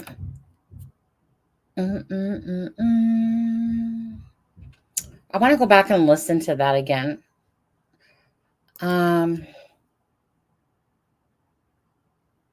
The one that has the more information though was the Duchess one. Maybe I'll play that. It's just audio, but I might play that one because that one had like the other stuff had the like information that was the same, but the Duchess one had a little bit more information. Yes, people get attacked on Facebook when they shouldn't be. Yeah. There's just no need of it. Like I said, we're freaking grown-ups here. Act like it. Did she mean Sunday before they went to BJ's? Yeah. Yeah, it's just a thought. Okay, that was just a thought. Okay, gotcha. Yeah, like honestly, I don't know what to think. I don't know what to make of it, to be honest with you, because I feel like the parents are genuinely distraught here. Typically you can, kind of like feel when someone's a shady or whatever. I'm not feeling that vibe, myself. So then it leaves, okay, did somebody come get him? Do I believe that the stepdad, no. It's almost, what do you guys think? Do you guys think that he wandered off and that something bad has happened to him? Like, do you guys think that he literally left the home? And let's just say between 9 and 6 a.m. Let's just say that the mom saw him go to bed, but that he snuck out. So let's just give that period of that. It was still a little bit lighter outside, perhaps. Well, I'm not sure in Nashville, there, Tennessee, how dark it gets because we're starting to come into the, spring a little bit here, but I'm not sure what time it gets dark out there. But so let's just kind of go from like that past 9 area to 6 in the morning from the best of our knowledge. Like if you don't feel like the parents had anything to do with it and they're being genuine, which I do, that means either he did leave on his own accord, but why? What was going on that would do that? Or there's foul play that, so if they're looking for information in the afternoon now to see what was going on, maybe that information still has to do with the nighttime. Maybe there was a vehicle that drove by there, like what would lure, besides the kid going out on his own accord, what would lure this kid out of his home? What would take this kid out of his home, right? This child that apparently, loves to go over to Costco, to BJ's, have free food samples, had a good weekend type of thing. Was there something at school that he didn't want to go back to school and left the house? Was he getting bullied at school or something like that? Or was it nothing to do with that whatsoever? But what would make this child leave that house? And then not only leave the house, but then not be found. So either he left the house and he's hurt and probably dead at this point, because obviously he needs to eat. He needs, right? He needs food. He needs water. That's, and then the medication, of course, but you need food and water to live. But yet he's not caught. There's no dog scent picked up. But that still doesn't mean that he didn't wander off. But why? Why? Okay, so let me okay. She was WSMV. Adam, I have actually no idea what you're talking about. Besides it being a news channel, what do you mean by she was WSMV and said that? Just, I need some context to what you're asking, to be honest with you. Because all I'm seeing is a news station, unless WSMV stands for something, but still, I still don't know what context it's from, what video. I'm impressed. Swifty sleuth. Little Taylor Swifties. Which, of course, this child is as well. She did say that. Okay. Charmaine, can you do me a favor? Could you by chance send me part 1? Remember those 4 ones that we found? The thing is, it's pissing me off is that we watched 4 separate, right? It was part 1, 2, 3, and 4. And what pissed me off was that I seen one later that was like all of it combined. And you think I could find that all? I was trying to look for it as we're on this live. Or do you just want me to play the Duchess? Did she say it on the Duchess one, Adam? Hold on, let me scroll down. She also said he walked out the door. Okay, yes, hang on. Yeah, but should we listen to the Duchess one or should we listen to the parts? Because they say more in the Duchess one. But I'm not exactly sure in the Duchess one or the other one where this WSMV thing is. No, the news one, he put a link right in the chat. No, the news one, he put a link right in the chat. What? Oh, Aspen? Oh, okay. I'm just okay. So let's take a look here. Funny, Adam. This is the same. This is the same one I actually had opened as well. I was going to play it, but I didn't realize it was the same one. Okay, so let's do that for a minute, okay, guys. Just very, very strange, this case. I mean, you like, it's not gonna lie, you're just like, come on, like this kid just doesn't disappear into thin air, and it's hard not to try to go to the parents because you're just like, like, what do you guys aren't saying? But I'm not going there because I don't feel like they did. But we all know that everyone looks right away going, like, why are you guys taking so long to interview? Blah, blah, blah, blah, blah. A missing teen in Sumner County described to us exclusively how they feel on day 8 of their son's disappearance. Thank you so much for joining us. I'm Marius Pete. And I'm Lauren Lowry. Sebastian Rogers is 15. He was last. Oh, my bad. And he's gone without his medication this whole time. Do that. Since then, authorities have searched by air, by foot, and on horseback. Helicopters, drones, and dive teams have also been brought in to try to find him. Today, his parents spoke exclusively to our Holly Thompson. She's live tonight in Sumner County. Holly, I imagine it was quite an emotional interview. Certainly was. It is hard for any of us to imagine the emotions that this family is going through right now. But we know one thing is certain. They remain positive.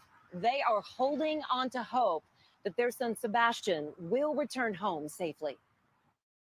Can you walk us through what you're thinking right now? I just want my baby to be okay. I don't know where he's at. Mom Katie broke down several times in our interview, but says her hope is strong that her son Sebastian will be found safe and return home. He's going to walk through that door, and this street will be flooded again with family and relatives all waiting to hug and love him. And Stepdad Chris says it's been an emotional roller coaster that all started Sunday night, February 25th. Pretty normal. He was playing in his room. When I told him to go to bed, he did. He said, "Good night, Mom. I love you." Katie says she went to wake up Sebastian around 6 a.m. Monday for school, and he was gone. Within minutes, Katie says she was on the phone with Chris, who was working out of town, and they quickly called 911. And he's not a runner. He's never run away before. I don't know why. I don't know why he walked out that door. I mean, he's a good kid. He's not a mischievous child by any means. Katie and Chris say Sebastian is not on social media. While he loves to play Minecraft, they tell me he does not have any online capabilities. I asked if there was any reason he might want to leave. We've been combing over that day and even the weeks before he left, and I hadn't been able to figure it out. He's that morning he was laughing, he was joking. It's as if Sebastian vanished. No sign of him on any video throughout the community. Thousands of miles logged by law enforcement, canines, helicopters, even dive teams, and no sign of him. Chris and Katie tell me they've been harassed, people pointing fingers at them. You're not in this situation. You don't quite understand. I wish people would step back, take a different wide open view, and not assume what they know.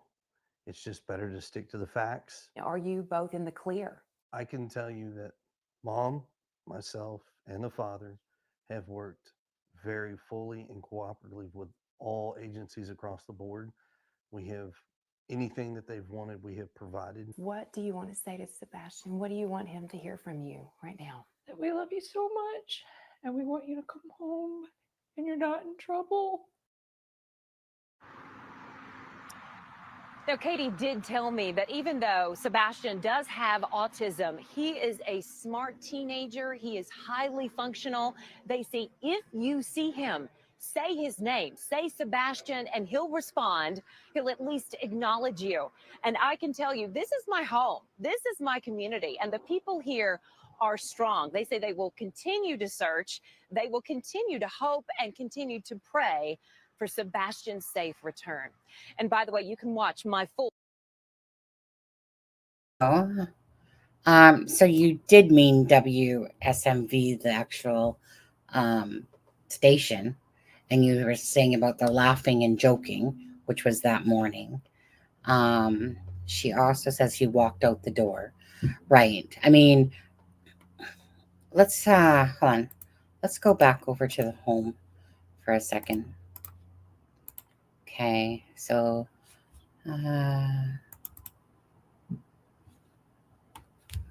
okay, so this is on Stafford Court. We'll go to the home. Okay, so this is the home here. Okay, I wonder if, you know what, hold on. Let me look at that for a moment. Let me go to Google Maps. Sometimes Google Maps, you can go in closer. Google Maps. Okay, 1 second. Google Maps. Stafford. Okay, let's see if we can.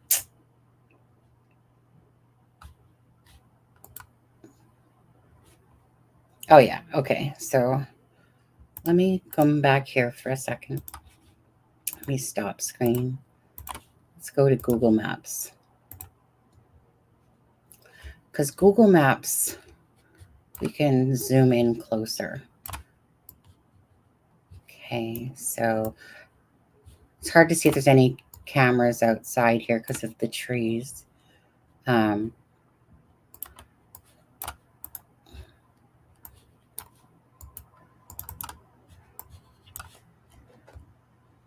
Okay.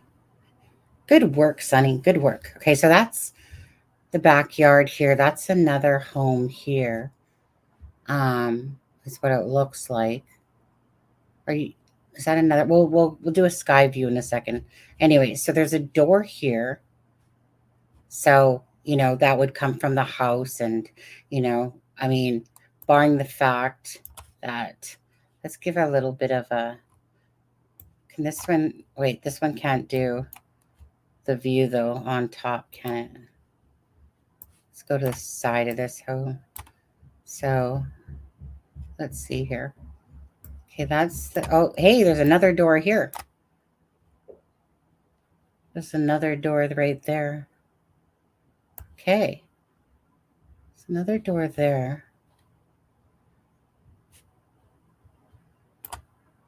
This looks like their backyard. That looks like somebody else's home here. That doesn't, I don't know. So is their lawn mostly out front? Anyways, you guys, there's another door right there.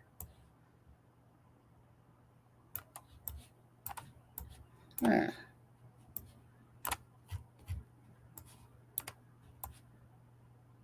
Is this like this is like a 2-story? This is a 2-story? What do you guys, is that a 2-story, guys? Let me see here. Let me just go back to Google Earth for a second. And we'll go back over top view.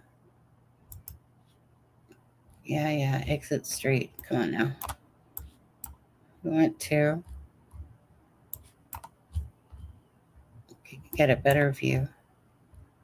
That's what sucks. It's because of the imagery, right? Like, come on now. You guys can do better than 2001 Google. Oh, wait.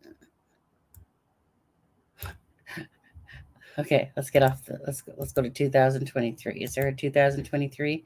Okay, imagery date, but still, you still suck.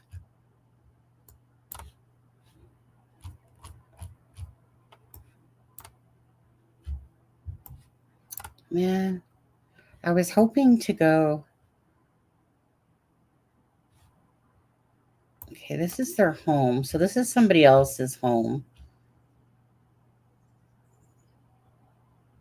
It's weird because when you go down to the imagery on the ground, whoops.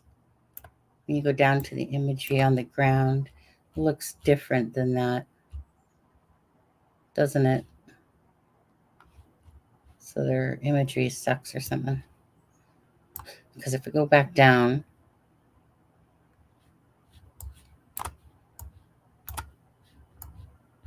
you know, and even just go off to the side here. I mean, it's like on the imagery, it's like bushes in a sense here. Anyways, that must be somebody else's home that's facing the other street there. So there's a door there, door there. But you guys think that this is like, I don't think that this is a bungalow, yeah? This is probably a 2-story.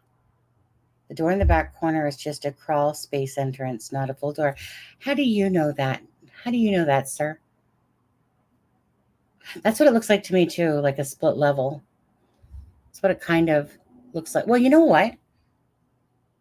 Wow. I mean, we could easily put this home into, let's take a look. I think I might have pulled it up the other day, actually. No, we'll get off of there. No, why are you doing that, Google? Stop, Google. So, one's is Stafford Court. What do we want to say? Listing.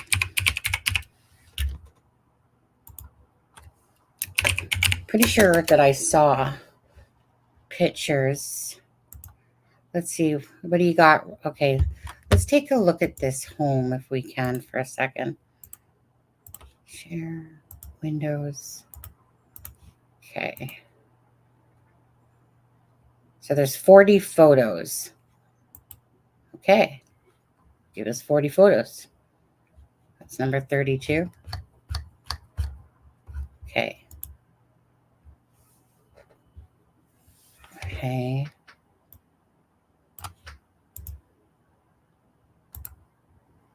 Oh, video tour. Let's do it. Let's do the video terror, people.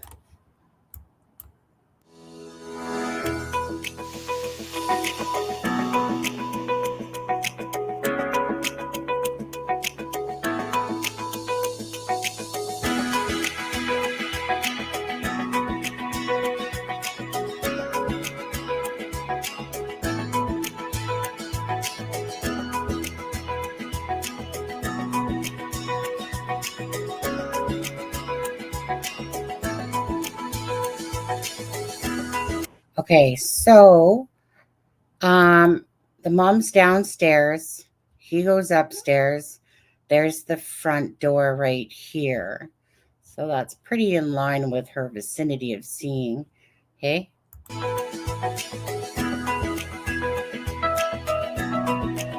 Okay, there is an upstairs.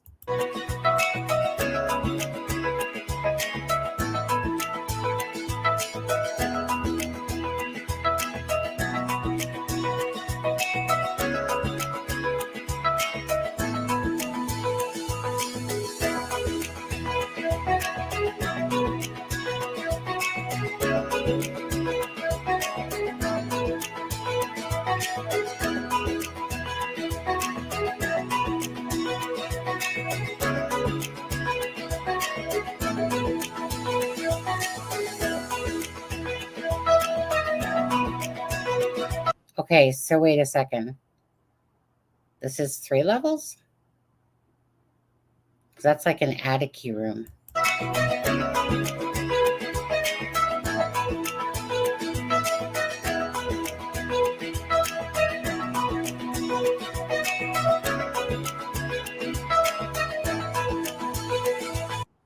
Okay, so here's the backyard.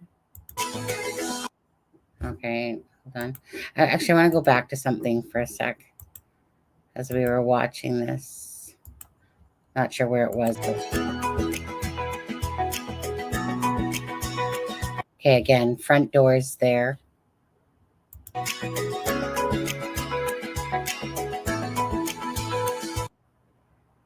Okay, hold on. It's right there. Okay, so what is this?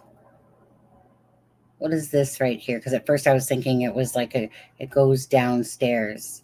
Oh, yeah. Or is that the upstairs? Maybe that's going upstairs. She said I thought it looked like it was going downstairs, but that's going upstairs. Yeah, okay, there's the upstairs. Okay, so this seems like it's like a 3-level home.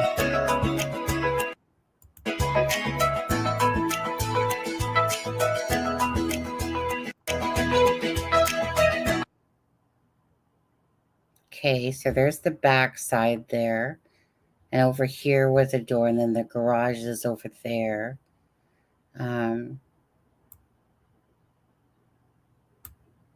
Thank you, Video Ter. Okay. Obviously, it's not the Lintons that live there anymore. Okay, so this is... Okay, it kind of shows it. Anyways, okay, I'm not sure which room would have been his, though. Obviously. I don't know. What do you guys think? The back door in the corner is just a crawl space entrance, not a full door, you said. Kind of looks like so. Again, you guys perhaps build homes differently because you wouldn't typically see, you would see that in like a real old home, but typically you don't see that in any of the builds that I've ever seen where they've had like a crawl space there and then have a door for it. You think the door would be smaller though. Okay, so yeah, no, it definitely, it's like did it look like 2 levels or 3? Because there's the attic top part. Yeah, it must be 3. It must be 3. on there. So anyways, that's just to kind of give you that bird's eye view of that. We'll leave it on Google Earth right now. So there's the door there. Some Adam's claiming it's a crawl space door over there. But look at, so now, well, let's go out of street view for a sec again. Okay, so just over here, there's a bunch of trees, all around here. Like, that's a lot of trees. I honestly, I don't know what to make of this. I literally don't know what to make of this. Well, come on, you guys, help us. Let's figure this out, because this is hurting the brain so badly. If you don't feel like the parents were involved, like if you do, enjoy that thought that you have. If you feel like it, that's fine. I don't. Charmaine doesn't. Adam doesn't. Is there, what? Just for a poll, really. One, if you think the parents have any involvement. When I'm saying the parents, let's leave Seth Rogers out of it. I'm just talking about the people of that home. Are any of you guys feeling that way yourself? Hit 1 if you do, and 2 if you don't. I'm just curious where people's thoughts are themselves. I still think most likely scenario is he went out to meet with friends. Yeah, come on, there's like 76 people. Wait, you guys on Twitters. Can you guys leave people that are on Twitter? Can Twitters leave a comment? Yeah, they can, right? Okay. Yeah, because there's like about 40-something people like from Twitter on there. 1 3/4 though. Haha. Give me a second here.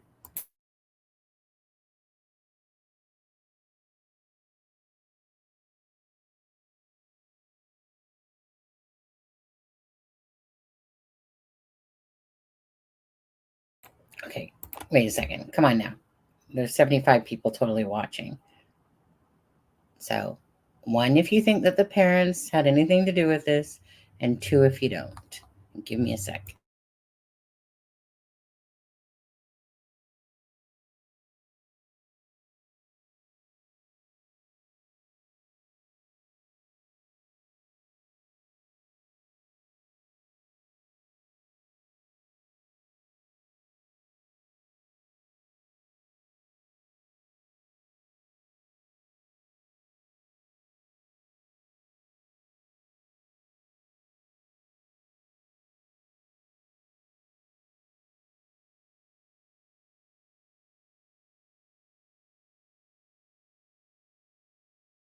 Yeah. Okay, obviously there's a lot of people that don't know how to hit a 1 or a 2 out there, or just don't want to. That's fine. And maybe I should have done it in a poll. Mom is distraught, yes, but it could be for a number of reasons. At this point, I'm at 1. You're at 1, Elisa.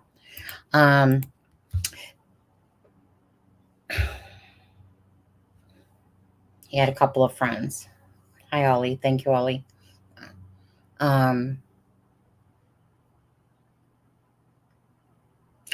There's nothing about, to me, what the parents, like it doesn't seem like, we don't know the ins and outs of these people, but there's nothing that's gravitating to me about why. Like the teachers have spoken about, Sebastian.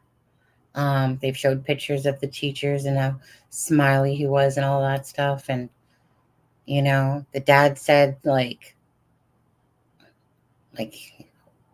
he wouldn't just leave. The mom saying dogs didn't pick up a scent, though, dogs didn't pick up a scent, make that right. Well, do we have a dog expert in the house that knows why that scent wouldn't have been picked up by you know, cadavers or, bloodhounds. I have a friend who is autistic. I had to part ways because of the outbursts and the way he talked to me. Oh, okay. Like a Tourette's type of thing. When somebody has Tourette's and they can go off on, like, is it like that? I don't know enough about autism and stuff like that. I've seen videos on Tourette's where all of a sudden someone just randomly starts swearing, So I'm looking at it through a different lens than most people would. Okay. I mean, they did say he was stubborn. They did say he was very stubborn.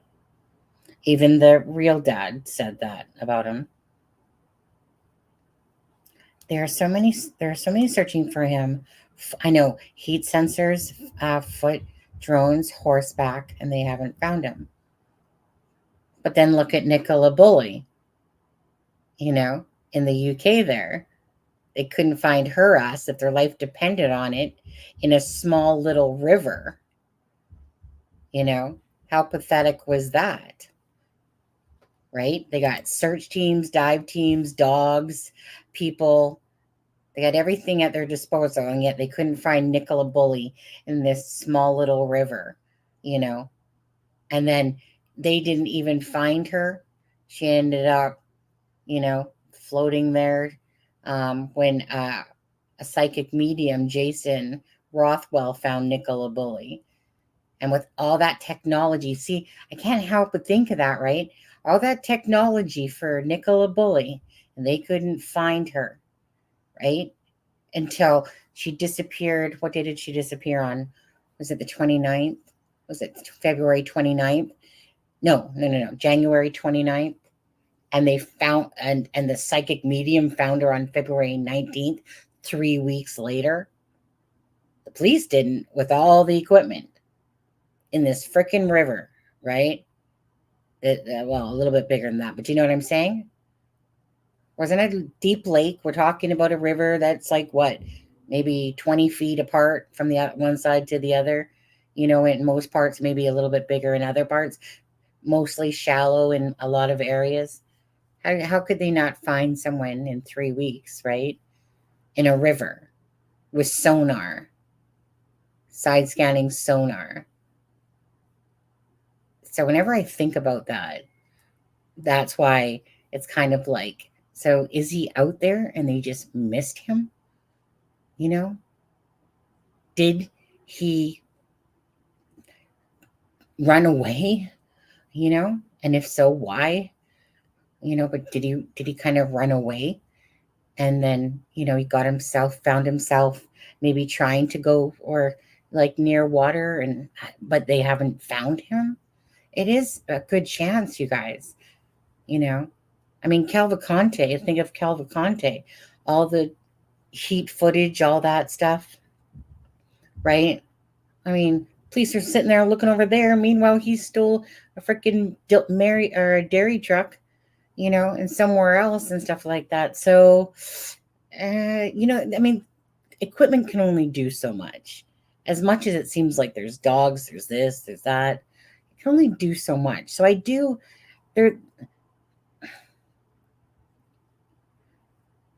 at the moment, if I was to pick any scenario, I would say that he left home and that he hurt himself, whatever it was, and he has just not been found. That, or else he's like quite a ways away from his home area. I don't know. I just can't. I can't see that the parents had anything to do with this one. It just doesn't seem like it would add up to them. Not to say that shit don't happen either. But I can't go there yet. It doesn't feel like it to me. And I can't see that, somehow he got lured out by somebody. Maybe he met somebody at BJ's. Maybe someone came and talked to him. But do you know what I mean? It's not like he had communication. He didn't take his phone. He wasn't like, they would have communication. They would have something, they would have something on camera from BJ's.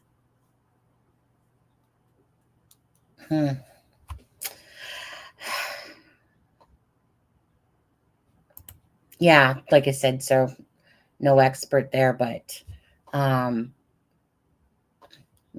gonna make me want to Google that. Like, what would make it hard for dogs to pick up a scent? It just, I mean, at the end of the day, I just want this boy to be brought home alive, and be found. And as the days go on, absolutely, it's worrisome. The likelihood of something that bad happened. Well, I think Charmaine, do you want to go back to your perhaps first theory, which was some old biddy has Sebastian in the basement thing? Some old lady lured him out with cookies or something like that. It's possible she missed him, or at midnight look in and accidentally locked him out. That is, yeah. The dog's not picking up his scent. Well, like I said, we'd have to have almost like an expert use their best scenario. Even if someone lured him, they should have picked that up, right? I don't think it's likely that I wouldn't have found a trace yet.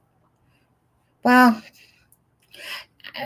my thoughts are different on that, to be honest with you.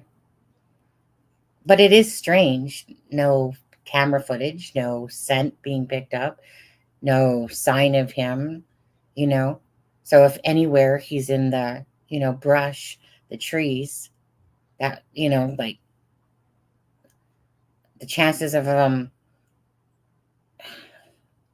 locking himself in a shed and somebody hasn't come across him yet, considering most people are good people.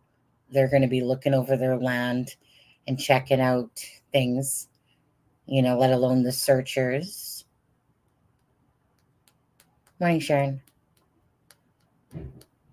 So if it's an innocent as him wandering off and getting hurt or even falling in the water, I think that, right. I just, but it's kind of, for me, that's like the most likeliest scenario so far, is that legitly he left the house, and it's only because we're just going with the information. I mean, they were asked not to talk about stuff on Sunday. It's because they're looking into something, right? So obviously, I think to me that the parents or the stepdad and Katie must know what it is, because they said they're not allowed to talk about it. So they probably, maybe the police, right, kind of like vetted them, that they're like, okay, but maybe they came across something to look at from whatever time they got back, right? Because Katie says that they went to BJ's, so there's going to have to be video of that. It's going to be somewhere at some point that they were at BJ's. So then it's a matter of what time did they get home, because she said that like they had like dinner and went home. So did dinner mean that was at BJ's, like Costco, and that they sat there and ate there, or did they go somewhere else and then go home? And then, I mean, we're just dealing with the information that we have at hand, and that's all we can go by. So, it's only as good as when people kind of spring up from neighbors or something like that start opening up and, talking on Facebooks or, go on lives and different things. That's when you get some different scoops, obviously. 10 days they've been searching and nothing found. Well, I mean, it's turned into a criminal investigation now.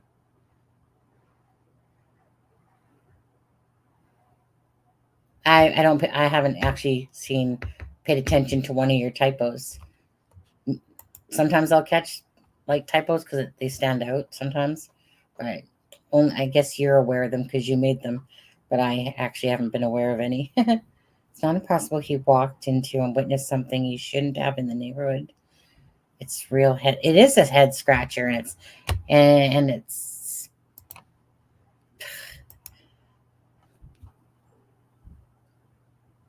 that's exactly what it is.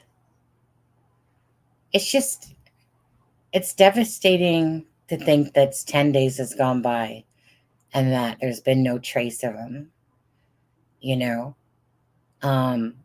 because that's not a good sign, obviously. Again, he needs to have food. He needs to, eat. Yes. Okay. Medicate. Hey, oh, look at me. The sun's coming in. It's putting some light down my face. The window is right behind my computer here. Well, I'll just put it right out there. And good morning, unindicted. I guess it's probably afternoon, 9 to 12 o'clock afternoon in Eastern. Charmaine, you did such a good job just printing that there. No scent from dog follow, no video of him leaving. I don't want to believe the parents heard him, but I wonder if the 2 hour and 15 minutes was a panic call about what to do. Oh.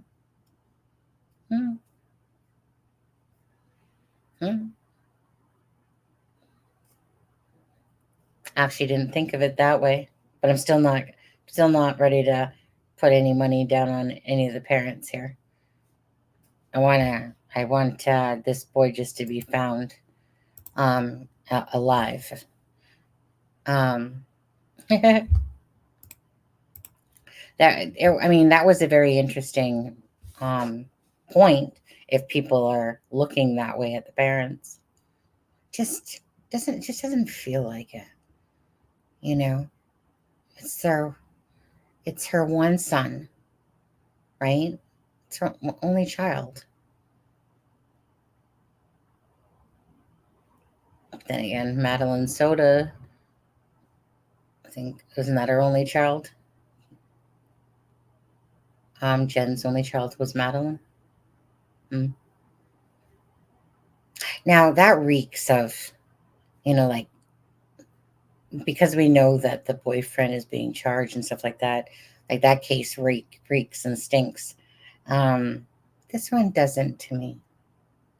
Continued the moisture provided on the grass. MISSI, SSI, PPI, PPI, SSI, SSIM. I remember that from when I was a kid.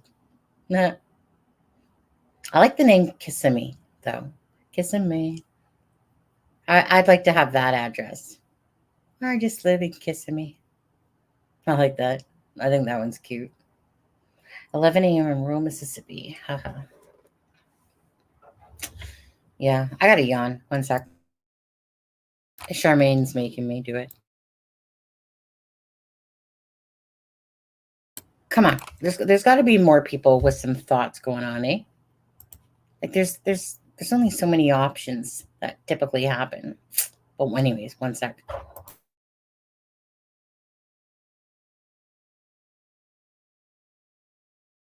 Oh, by the way, it's hump day. Happy hump day.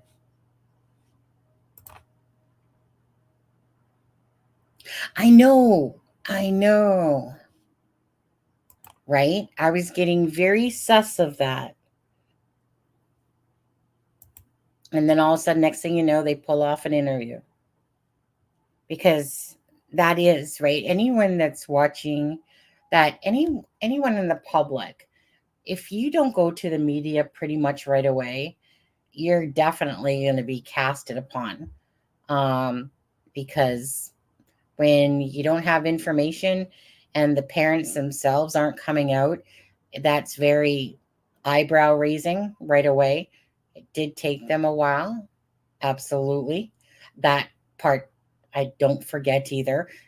Because when you typically, again, it doesn't happen with everyone, but, you think of Barry Morphew, you think of, people that really hid from the media, yet his wife was missing. We all know she was murdered by him, but anyway, that she was missing. And yet, there's always something to be said typically when parents don't come to the forefront right away, because everyone probably in here, I think, or the majority would say, my face would be front and center in front of that media right away. You're right. So it instantly casts suspicion when parents don't do that. But yet the police have said that they've fully cooperated. They looked over their phones, you know, and that they've been vetted, you know. So obviously they know as well about the information for Sunday, you know, earlier in the afternoon, but they were asked not to say anything, right? Because they don't want to put out to public, because obviously they probably have some sort of lead going on. Perhaps, you know how it is. Next thing you know, maybe in 2 days there's some freaking arrest of somebody because what they're looking into on Sunday is possibly a person or something that, I mean, it's a criminal investigation, right? It's turned into a criminal investigation now, they said. So that says a lot. That says volumes, don't you guys think? You know, so, you know, was there somebody that Sebastian was talking to at some point that day? But the mom says he went to bed at 9.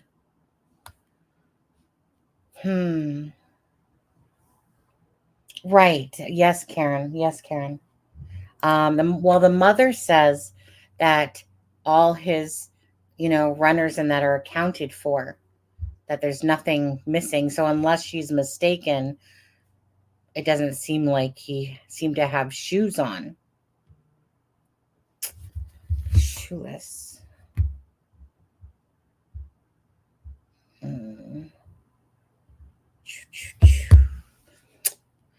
He walked into the house being shoeless. Wouldn't that leave a stronger scent? Well, I would think that there would be a stronger, shoeless.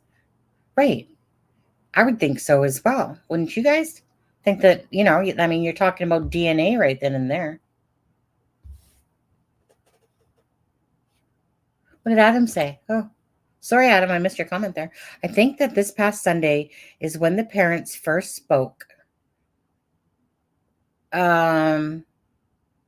Yeah, whatever day they first spoke on Duchess.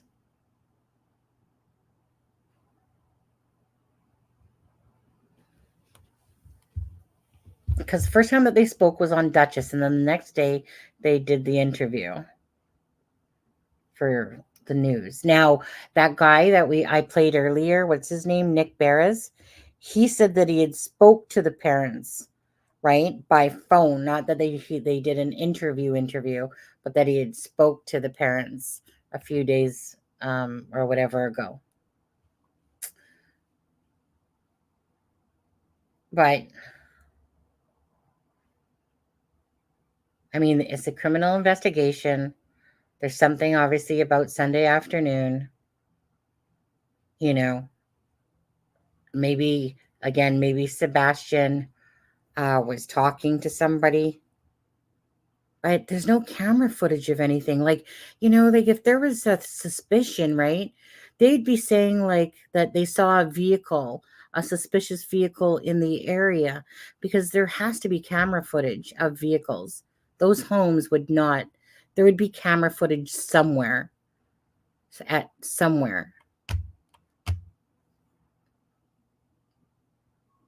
So barring the fact that he literally, like, if it's a criminal investigation because they haven't found him, but it seems more likely it is a criminal investigation, and that, like, what happens that typically Ali will do is, right, they kind of minimize it a little bit.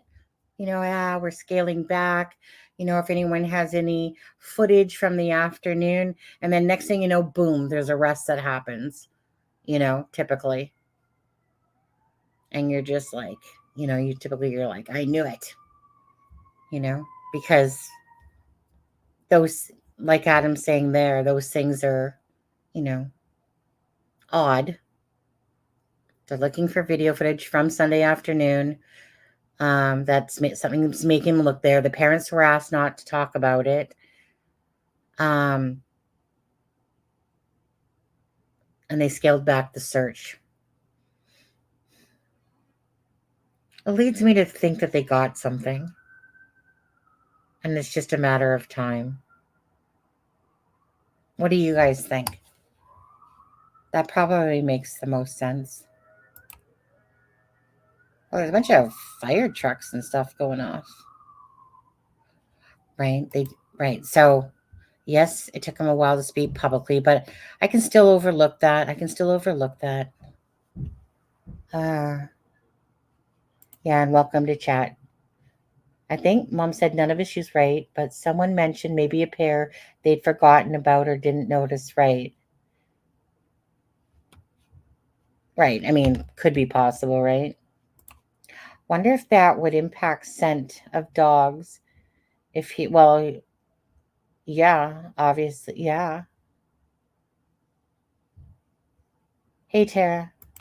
Hey, Tara, can you remind me what the name is without me having to go back and look at yesterday's live? What was that name of the boy in Wisconsin? The child? Can you just remind me of that? It crossed my mind this morning.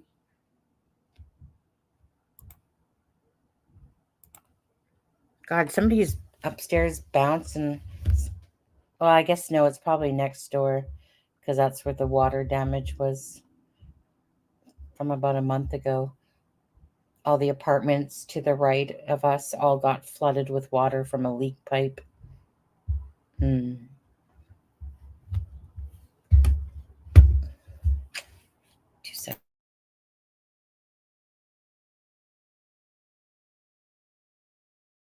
Let me just, since we're here, guys, look at that. See the sun. Ooh, that's why my camera's off because look at, I look like I got some freaking war paint going on here. So we'll just leave that off. Let me go play that again. No, not Elijah Vu. Tara was talking about one in Wisconsin. Elijah Vu, we cover. Whoops. Didn't mean to hit that. Video file. Give me a second here. Yeah, it did. There was a slight bit of water in the bathroom on the roof, and my husband went to go change a light bulb out in our walk-in closet, and that was rusty, so it obviously got into there as well. But that's it. Everyone, the places beside us, like, were literally pouring water, inside. It was like a bad rain day going on. Me what happened the day that Sebastian went missing. I know that his mom said that he was having a good day. He had had a great weekend. So do you want to walk us through what that looks like again for everybody? He did have a really good weekend, actually. When we come home from having supper that evening, he was playing. When he went to bed, when I told him to go to bed, he said, "I love you, Mama," and he said, "I love you, puppies." A little later in the evening, I myself went to bed, and when I went to wake him up for school, he wasn't here. Sebastian does not have a history of running. I mean, the young man doesn't go outside very much. I mean, everybody in the neighborhood knows him. He is very to himself, so to speak. Between the hours of 12 and 6, he has basically vanished. Walked out of the house, the door was locked, and gone. He didn't take a phone.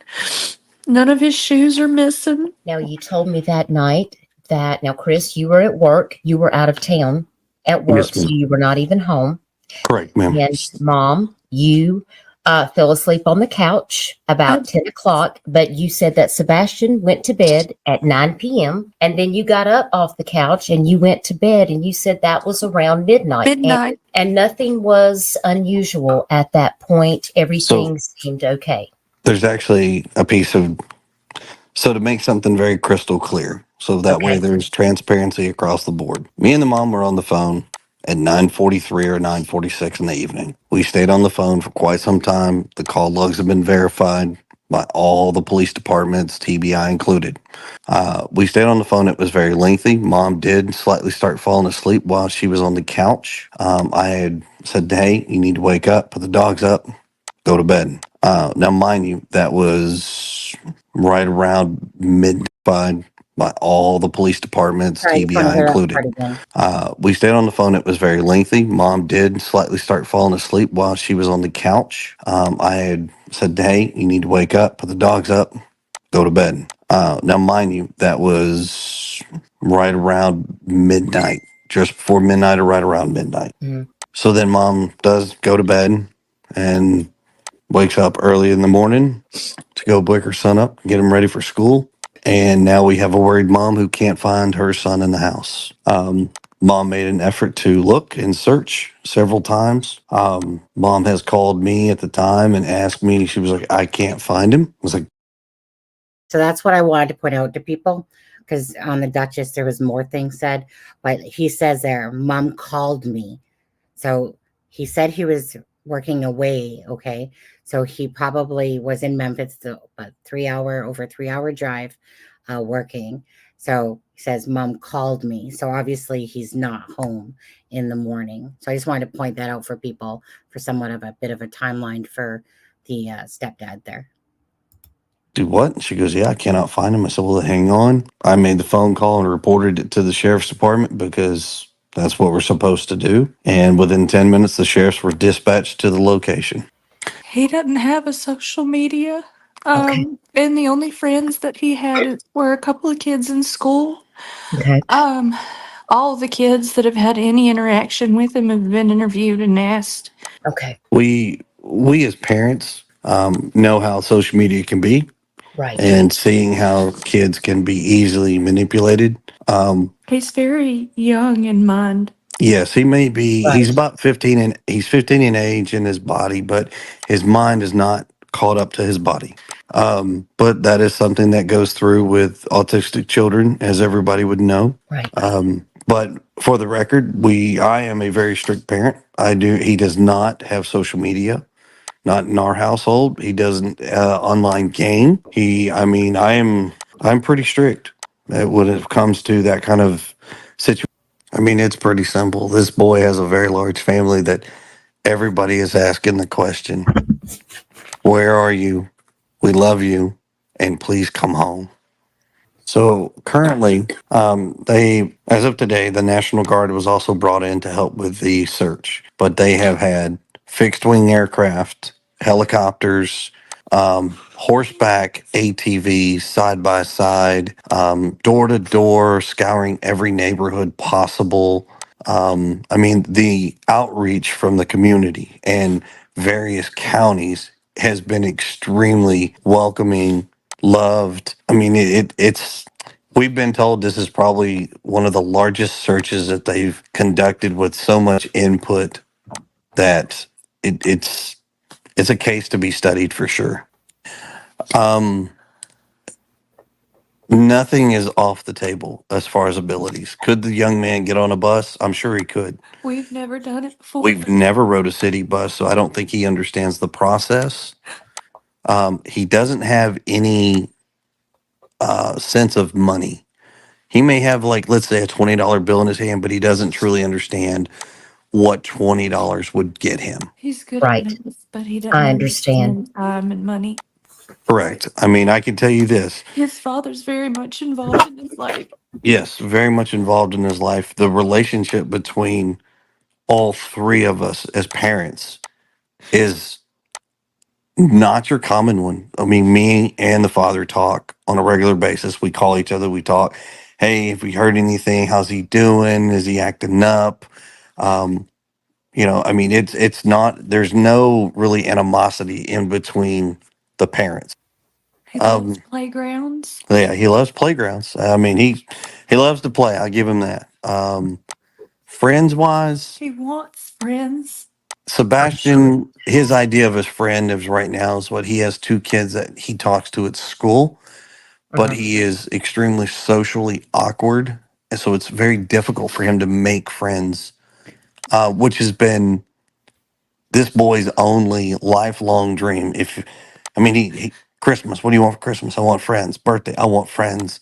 Anything that he could do to get a friend, he would love to do it, which is potentially dangerous because that could open up doors if for somebody to say, hey, I'll be your friend, and potentially cause harm.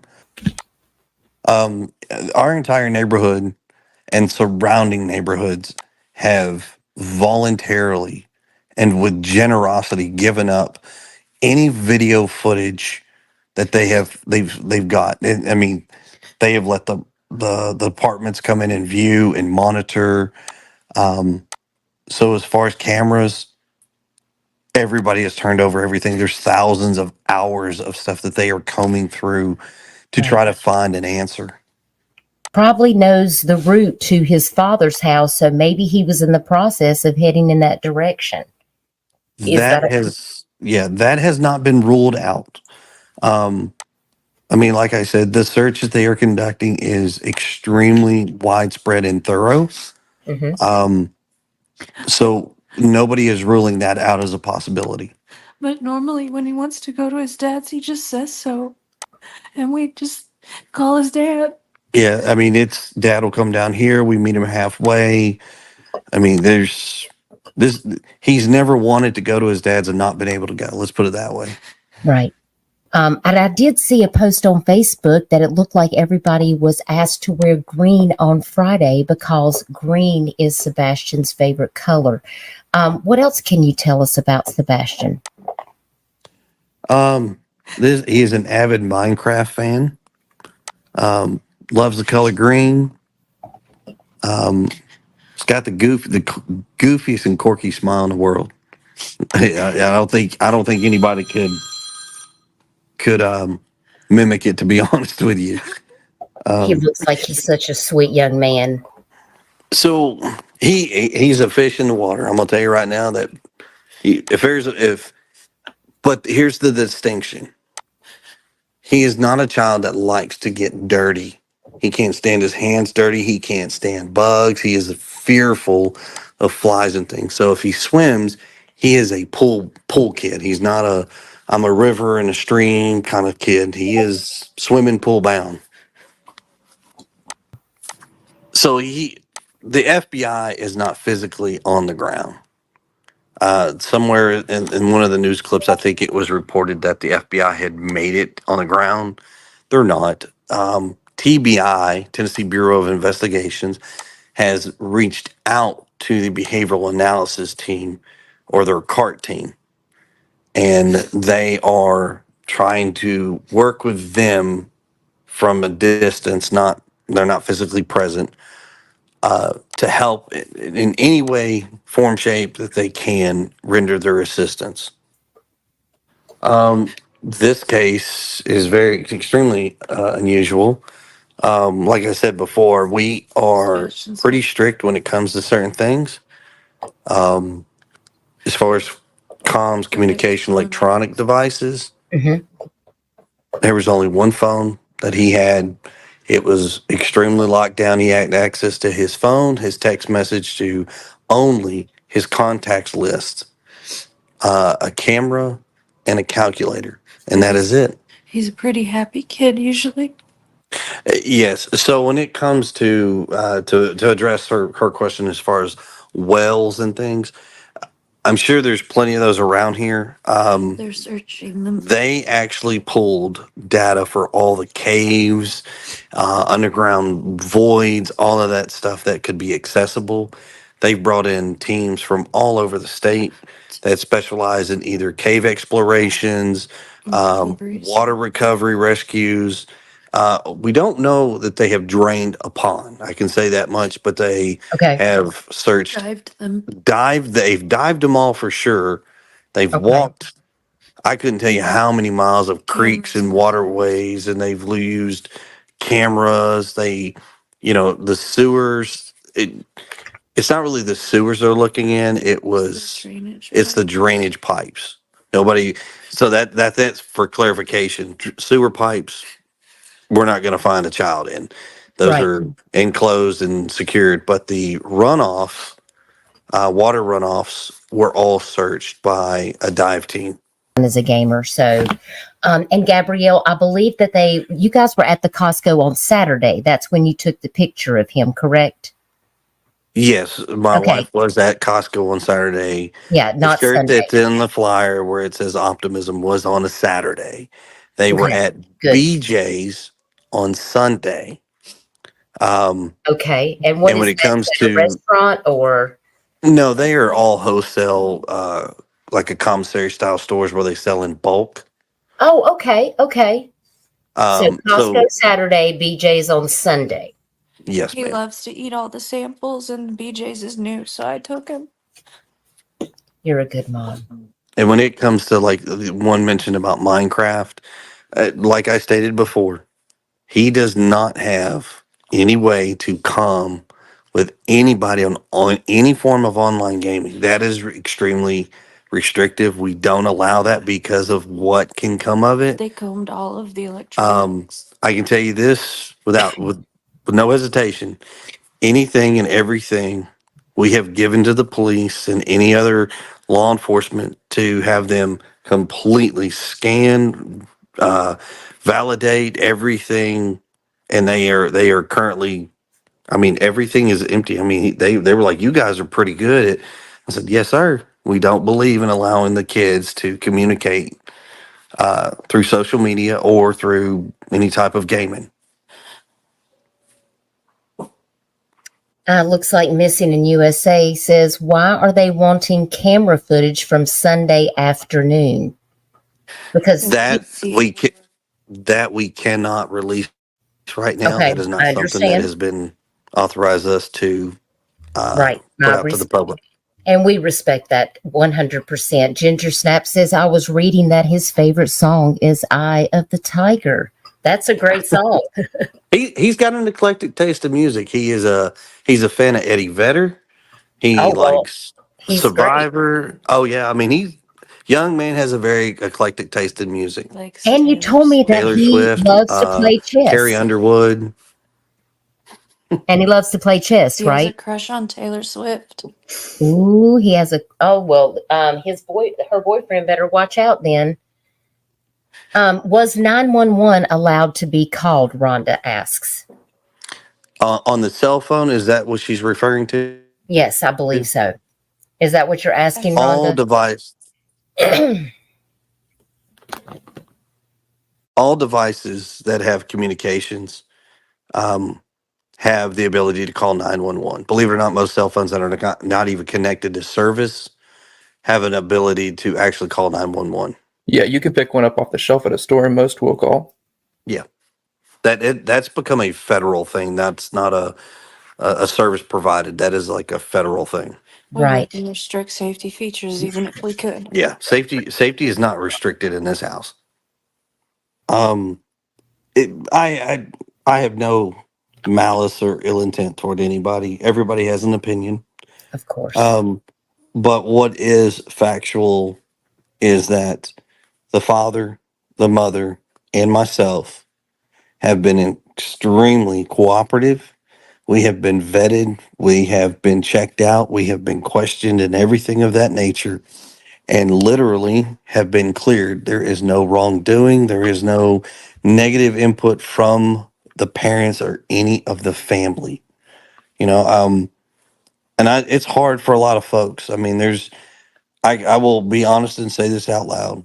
I have a custody case that is currently going on in another state, which has been brought to public light because people feel that they want to judge and think that they understand what's currently going on, and they don't. Because of that, I am being looked at in a very foul way. I don't need to repeat anything that's being said, but Right. But and it's perfectly okay. There's people that's okay. We'll figure it out. We get it back every once in a while. okay. Yeah, I understand. I understand. He's high functioning. I mean, he's fully able to hold a conversation, and he walks and he loves to run. We without publicizing our address, best I can tell you is we are off by the beach area, and that kind of area is where they've predominantly been focusing their searches. Right. When it comes to the special button, no. Just so some parents are aware, even if you lock down your child's phone, some children can actually turn their phone into safe mode, which would bypass the parental locks and then allow a child to go on the internet. There is a way to block that. You would have to look that up. That's too much in depth to go into. But no, I mean, when I say we're strict, we lock it down. We lock it down. Okay, well, that's good to know. David Bryant, thank you so much for being here. David says, hey, one question. Do you think he would have stuck to roads, or do you think he could have went off into the wooded areas? That is that's hard to say. We don't really have an answer, but all I can say is every avenue is being searched, regardless of woods, roads, anything. Everything that can be searched is currently being searched. Reckless Ellis, thank you for being here. Reckless Ellis says, I'm not saying he did this whatsoever, but I did see a screenshot from Facebook where he yelled at the news and told them to get off his property. Is there any truth to that? Well, Reckless, I'll let them speak for themselves, but if the news was on my property, I might yell at them to get off my property too.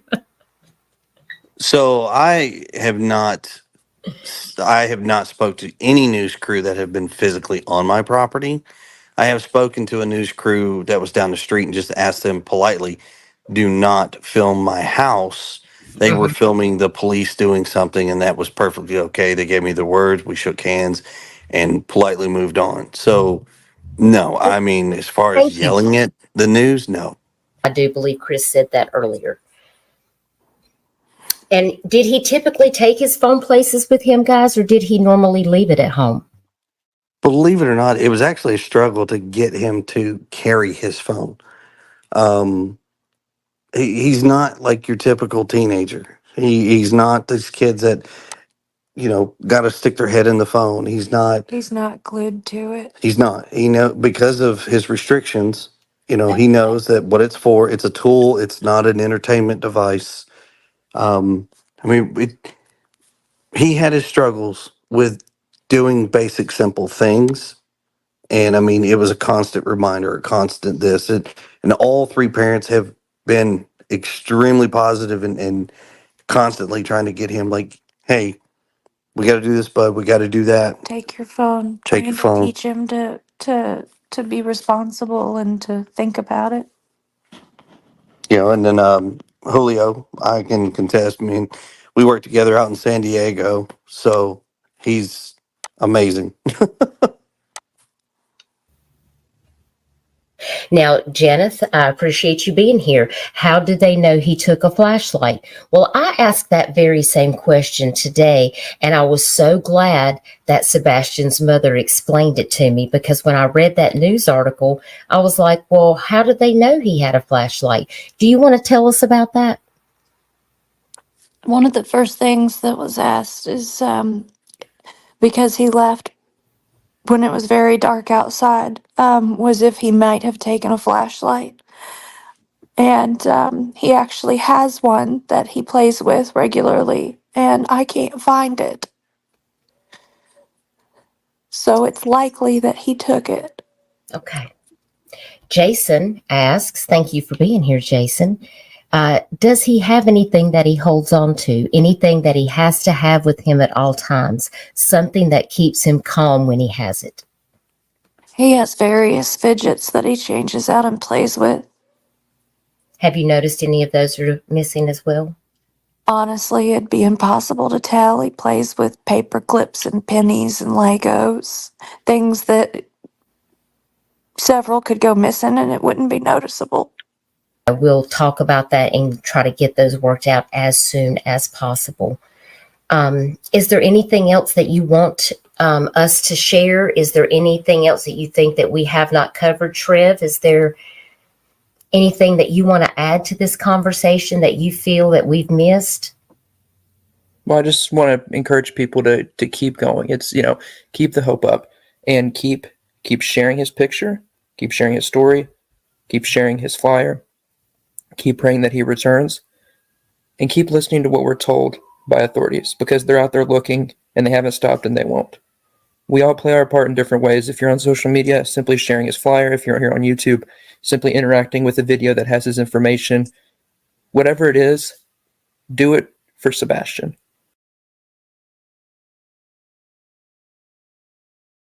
All right. So thank you guys. So I wanted to play that for you again. You know, it always helps to re-listen to things. I absolutely feel like these people are just being genuine and honest. To me, the stepfather there, he's just being very open, and that's why he was like to be transparent. I'm just gonna say, you know, like we were talking on the phone because that part got overstepped. I don't think that there was over explaining. The mother seemed very distraught. The real father, Seth Rogers, to me seems really distraught. Karen, to answer your question, and again, Streamlabs will do that if you put like a dot and it makes it seem like it's a link. So Streamlabs catches it as a link, even though you didn't do that. Have they searched inside all the neighboring homes? Oops. You know what? Don't know the answer to that. So I'm sure, you know, it wouldn't shock me.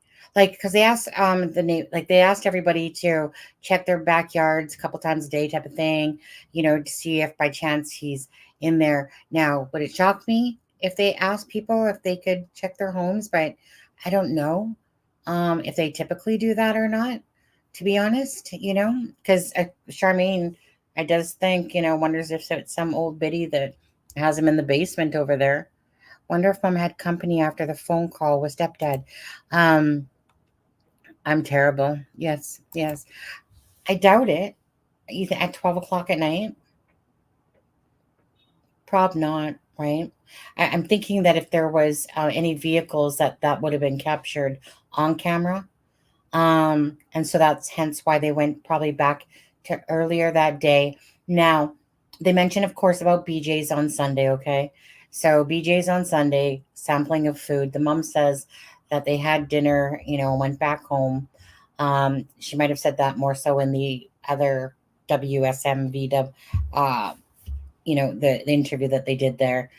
There could have been a couple things more differently said there, but they didn't. But you know, like when the stepdad's sitting there saying that about going to BJ's, you know, at no point did he say that, yeah, you know, and after BJ's they went to this restaurant. So it could be, but we don't know, and maybe it just wasn't said, or it just could simply be that, like Costco, you can sit down, have a hot dog, something to eat, sample the foods, and you know, and it probably does the same thing. They probably have like a Costco set up there at the BJ's place. So it could have been, you know, because they didn't make any mention of anywhere else besides BJ's. So I'm probably gonna more or less myself speculate that they probably had something there at BJ's, kind of like how you do at Costco at the sit down tables. Well, right. I mean, if you know, if Charmaine would get her ass from Canada, you know, and head on over across your border over there, I'm assuming you're in the U.S., Karen, you know, she could do some boots on the ground and go bang on some doors. I know Aspen's closer in North Carolina, but I don't know. I feel like he'd just make excuses. Charmaine would be the go-to person, boots on the ground. But anyways, I'd be curious about that too. You know, if earlier in the day Sebastian was talking with someone, it doesn't make sense. You know, like the dogs didn't pick up a scent, right? So was he perhaps wearing a pair of his stepdad's shoes? Why? Or was he barefoot? Why? You know? Again, if he went to bed at 9 o'clock, how do they know that he was wearing black? I guess they could say that he was wearing black clothes, you know, depending on what type of mother you are, you know, and if he was wearing that day and that she couldn't find those clothes in his bedroom, right? That would make sense about how she knew you know, because typically someone goes upstairs, they go to bed, they change into their, you know, pajama pants, pajamas. And he looks like the type of kid that probably has a 2-piece pair of pajama pants, to be honest with you. I can see this kid wearing like a Superman t-shirt, you know, maybe a Swifty t-shirt, you know, with his pants. But if the mom was searching the room and then knew that he was wearing black that day and that those clothes were missing, that would make sense, you know, and the flashlight, right? If she can't find it, you know, could make sense. I mean, they didn't change their story the next day about the flashlight. So obviously that flashlight hasn't been found. That would explain the scent thing, someone else's shoes. Like I said, I mean, because we're not experts in, you know, bloodhounds or, you know, cadaver dogs. Cadaver dogs look for obviously dead people, but bloodhounds or whatever. But if the dogs didn't pick up scent, you know, considering if he had no shoes, that's freaking like your freaking DNA hitting that grass, you know, or pavement perhaps, depending on what door he went out. Like, you know, it depended what door he went out. But either way, because even if it was the front door, right? So anyone that's coming in here watching now, I showed the inside of the home on this video tour. You know what? I'm going to play that again, actually. I got some time. I got time to sit here with you guys. I got nothing special besides it's hump day. Happy hump day, people. I'm a self-proclaimed expert in unhelpful speculation. You're welcome. Absolutely. And that's why you get paid $0, you know, because you're so worth that too, by the way. But anyways, for anyone that hasn't seen that, we'll share screen and I'll show that to the people that are watching now. And we'll start from the beginning. So this is of the Proud Folks, Katie and Christopher, or Sebastian. So this will give you an insight of what the front door looks like.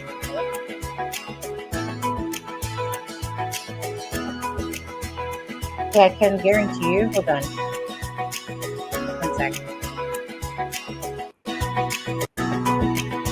So there's the front door. I can guarantee you that door right there that we just saw. Well, at least a pretty good darn guess. Where is it? Did I miss it? Where's the door? Okay, I missed it. Let me go back for a second.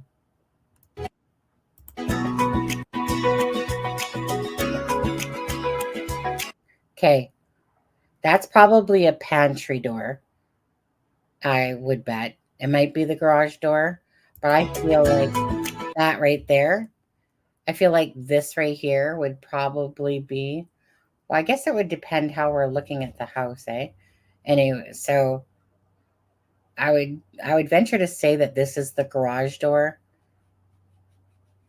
right there. Could be wrong, but anyways.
Hi.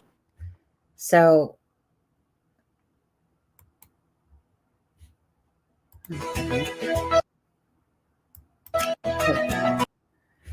you guys see right there, Okay, there's stairs going up here. I'm just trying to figure out, okay, the kitchen is down in the corner. I'm just trying to figure out if this is a 2-level home or 3-level home. Because this has got an attic-y look.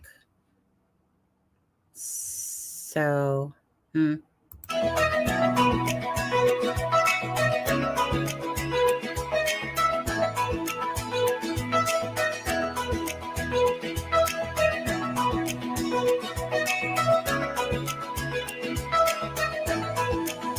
Okay, so this is the backyard, you guys. There's the back door over here with a screen. Typically, screens make a screeching sound, let alone the door that if he came out the back way. Probably didn't happen, but never know. Okay, so that was inside the home here. Let me close off that video. Okay. So that, 3 beds, 3 baths, 3,400 square feet. Okay. Single family home built in 2005. 3 garage spaces, 9 total.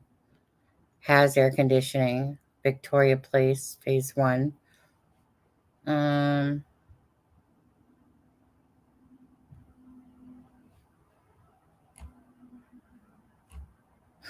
Just looking to see if it was 3 floors or 2.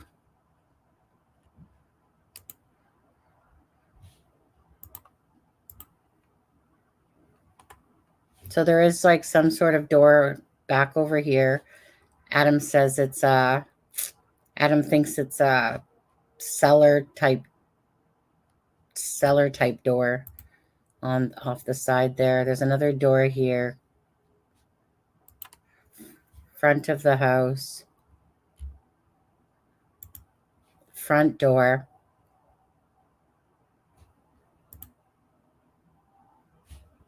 Front doors over there.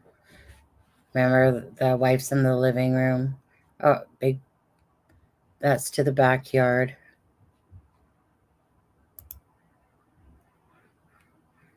Okay, that's to the backyard, like I said. So, I wonder if that's the pantry or garage. Oh, one of these is going to be a garage door.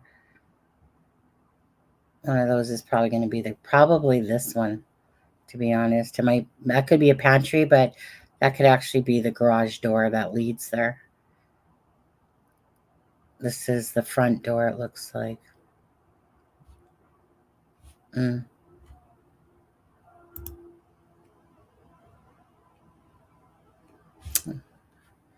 Oh, there's a bedroom here that has the door as well. Just looking at the different doors. Unless that's the garage door.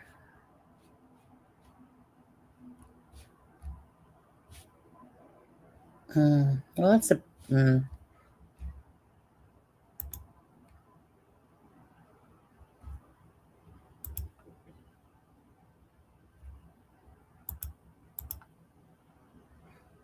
backyard. Now this is owned by somebody else. It said the Lintons, but this is the same home still of Stafford Court. Just kind of giving you the bird's eye view of that. Well, plenty of doors. Give them that much. Let's see. Yeah, it is a very nice home. 3,400 square feet. Nice. Okay, let's see what you guys are saying here. Oh, 1 second, guys. My husband's calling me. 1 sec.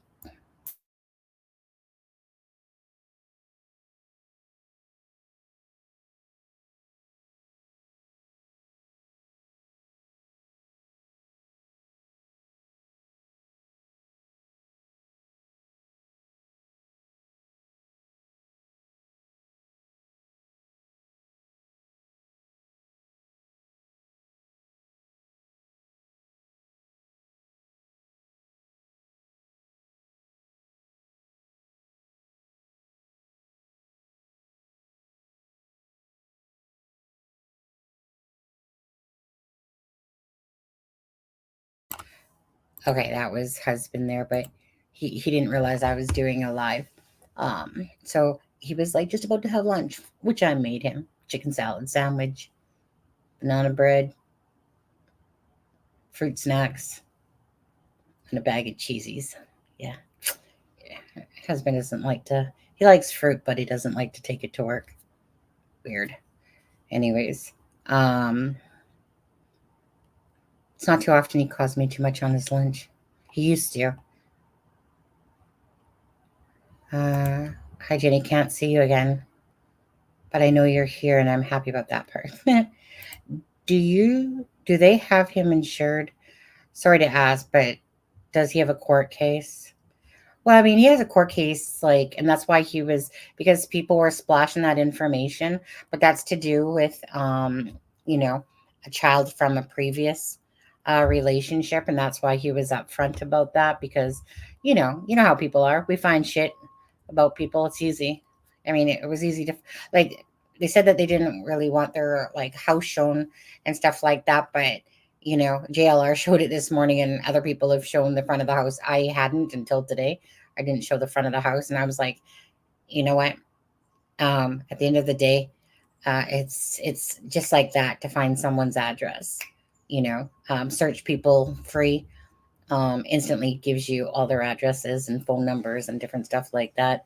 Never ever called any of those phone numbers. No, Ron Logan, I did once. Ron Logan, which is from the Delphi case, but he's dead and buried now.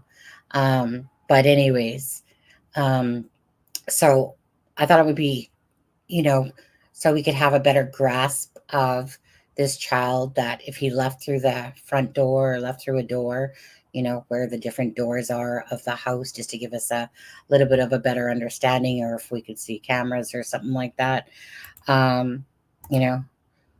It's kind of looked like a single story with expanded attic. So I was wondering.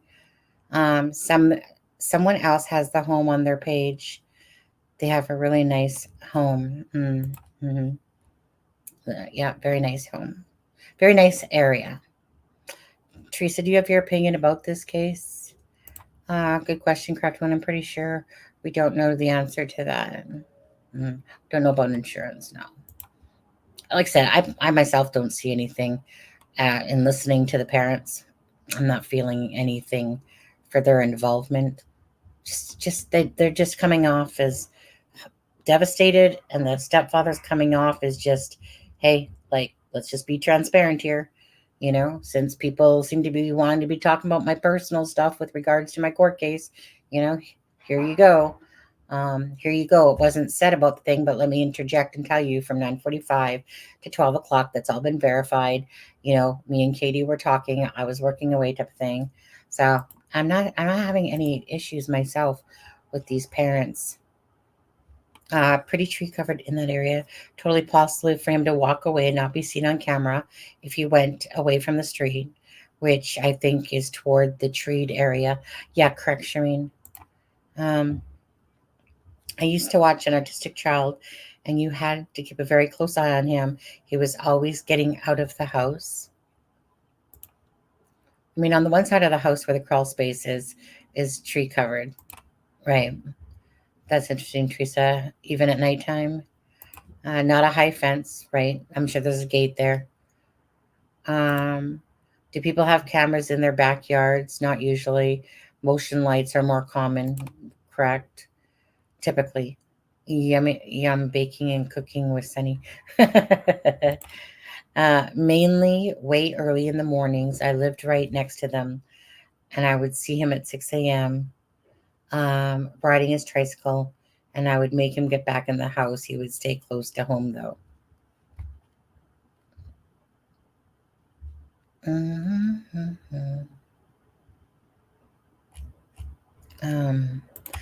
Is there a press off? Not that I've heard of yet. I mean, I've been doing this live since like what time? 7 o'clock my time. Charmaine, chop, come on. You get paid $0 exactly for this purpose. Do a Sebastian Rogers update. See if there's any press conference happening. I don't think so. I mean, I want to hope that this child is found It's not looking good.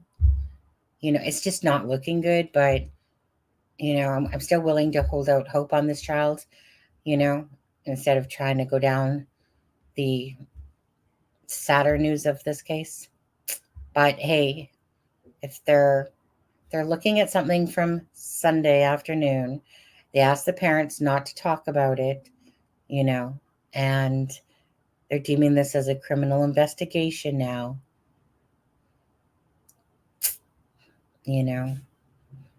but they're saying we'll still continue to take any leads, right? So they're still willing to say, hey, if someone spotted him here or there, we're still gonna go and check that out for sure. So, oh, hey, Snoop Dogg. No updates. Please hold.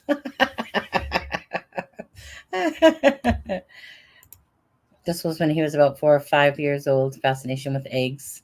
I would have eggs broken all over the inside of my refrigerator. Oh, really, eh? That's crazy. Okay. I don't know that I have anything more to say. We've covered it. I don't feel like it's parents. Has to be something to do with either he left and just everything went against him and he's, Oh, thank you, Charmaine. Adam typed it before you, but thank you for putting me on hold on there. You two are worth your value. I'll give you that much.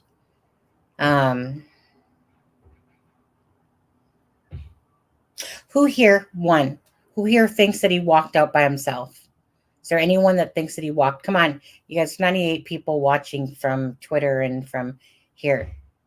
How many people think that Sebastian, and think logically here, like, there's only a couple scenarios that could be happening.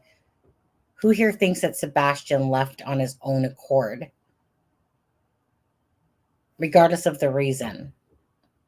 Who here thinks that he took a flashlight, perhaps had shoes on, perhaps not, depending. He's 18 years old and he's doing really good now. That's good, Teresa. Yeah.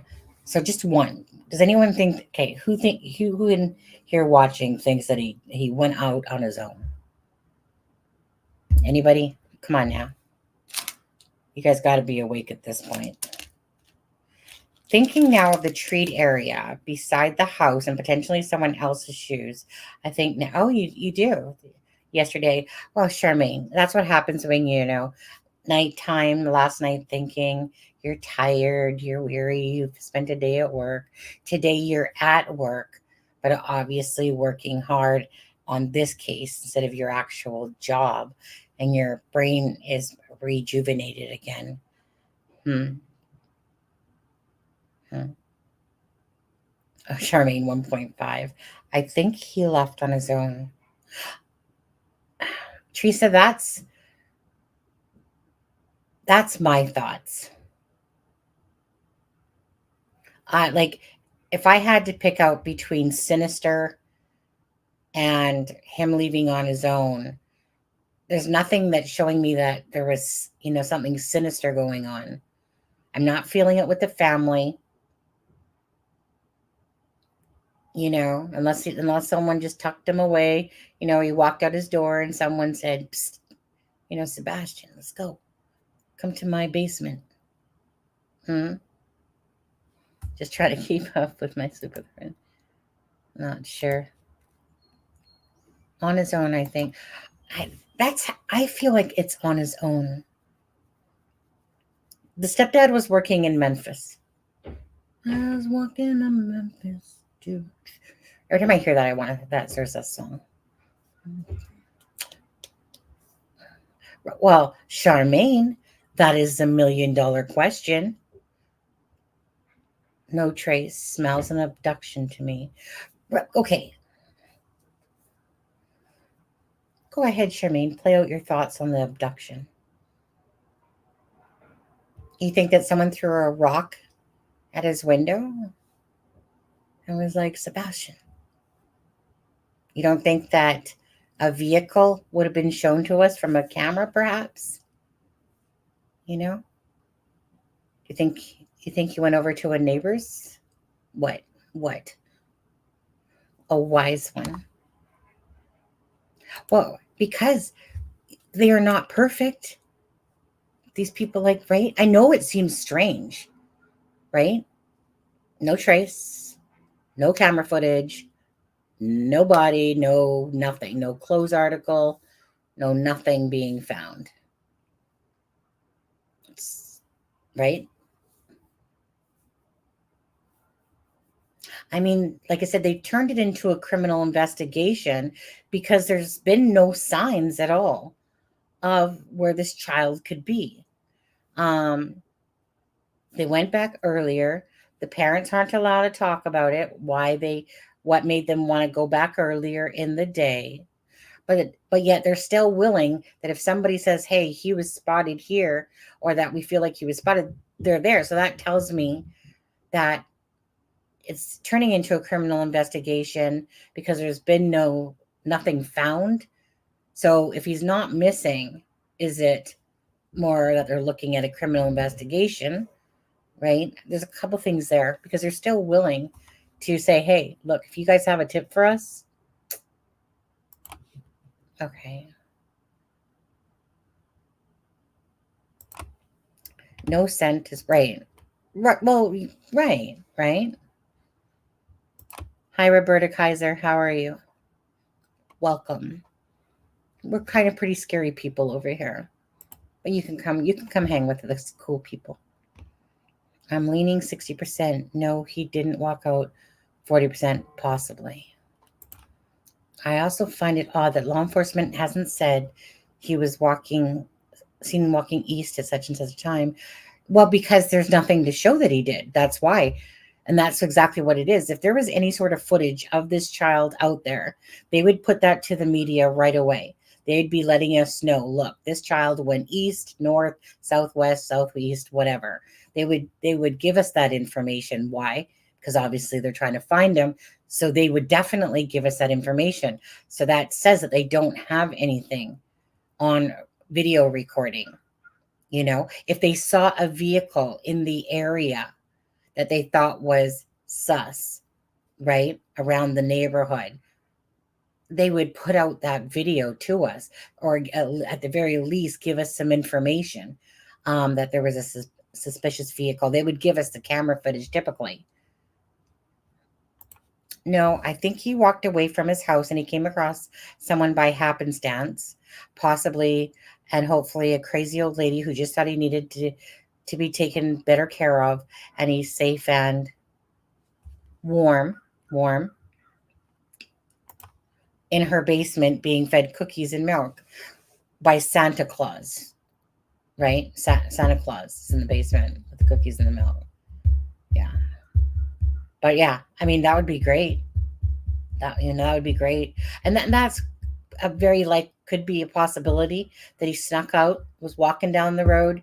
I haven't personally looked up yet what pedos are around that area, because I don't have Intellius like I typically do. It's just an expense that I don't need to spend $35 a month on Intellius.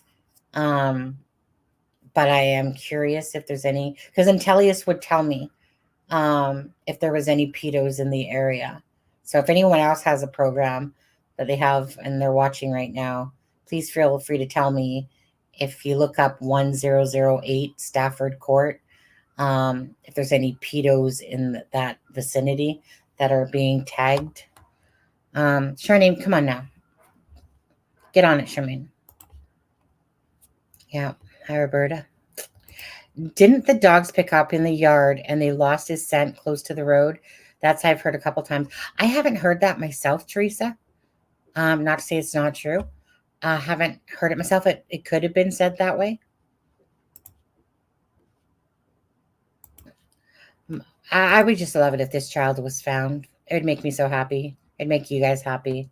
You guys wouldn't be watching this right now unless you're just watching it just to hear my voice or something. But most people, I believe, are here for the sake of wanting this child to be found alive, and hoping for some good news. My son is a special needs teacher and his students are autistic. Many of the kids are runners, and they said that he wasn't a runner, and take off every chance they get. Yeah, and they had said that he is high functioning, but he's not a runner.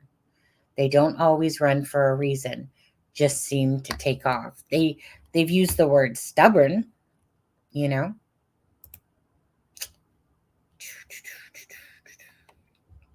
Yeah, thank you for that comment, Maureen. Charmaine, thank you for your astute observation. I did not hear that, Teresa, right, but great info. Any chance you remember where you saw it? Yeah. That lady that drove around the neighborhood, she looked at all the houses and said that she's seen several doorbell cams. Teresa, I'm not sure actually who you're talking about. Was it on a live stream? Was it on a live stream? Because obviously it's probably some, not media, but somebody from social media that's, was going around, it sounds like.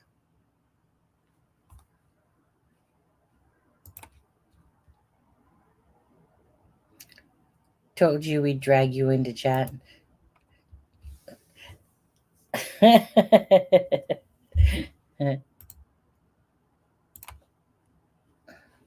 Yeah.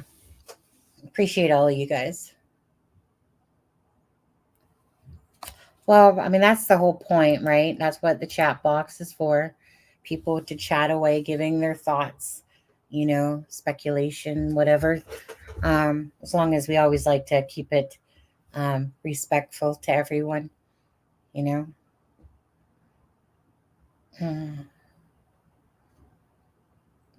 So, yeah, like I wonder if there's any pedos in the area. Was it on TikTok? Was it on YouTube? What? What's your mean?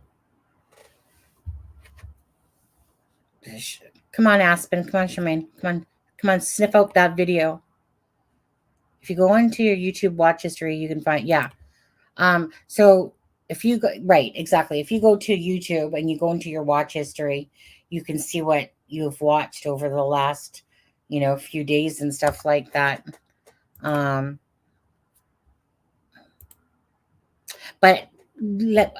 first of all, was it on YouTube that you remember, Teresa? Or was it a TikTok or something like that?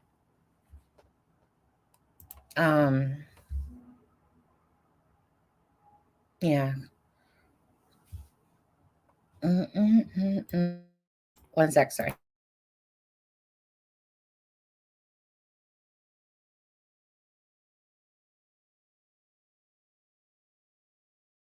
I'm just gonna. Yeah, I'm just curious. Okay, I know where I seen it. I just don't like to see names in the chat.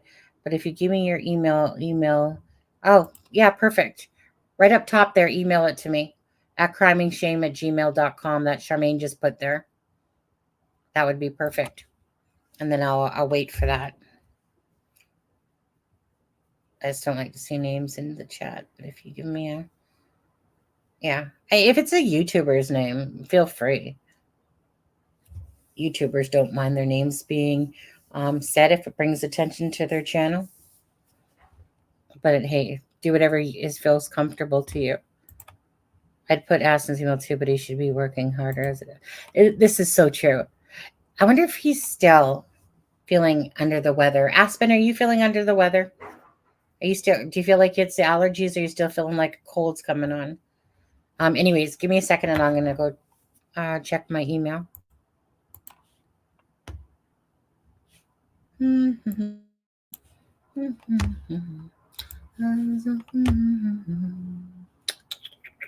Where's my email? There you are. Where you are, big bad email.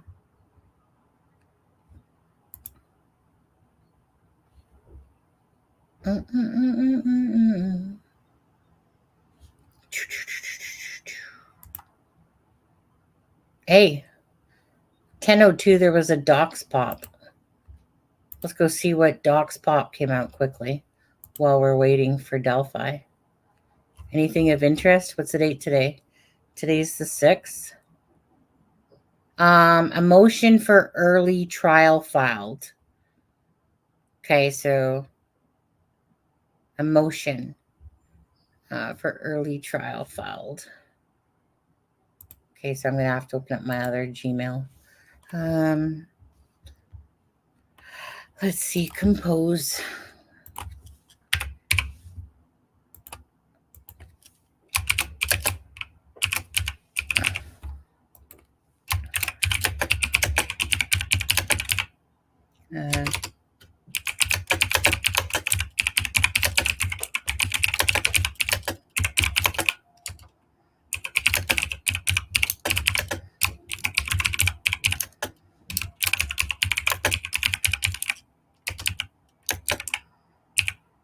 All right, just sending off for the document. To Faith, come on, Faith. So they're filing for an early motion, or an early trial for Delphi. So that's what it says. Oh, okay. The YouTube name was Clue Mom. Never heard of that name, but let me go to it. Clue Mom. Okay, let's see here. Clue Mom. Was it a Natty? And Natty? Wait, let me just come back here. I guess Clue Mom, INATI.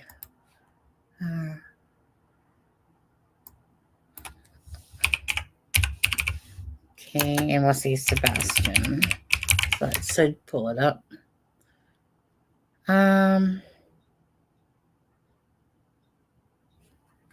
Okay, let me look at that again. Clue Mom. Oh, I totally added too many things there. No wonder it wasn't finding it.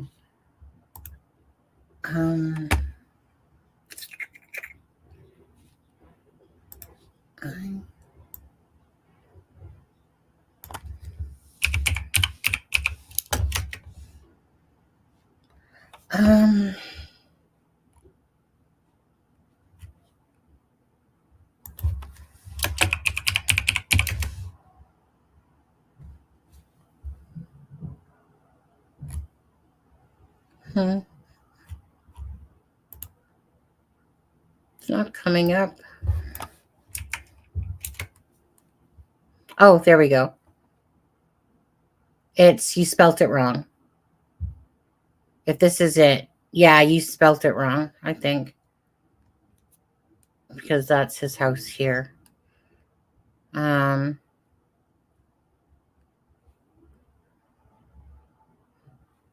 It's CLUEMINATI.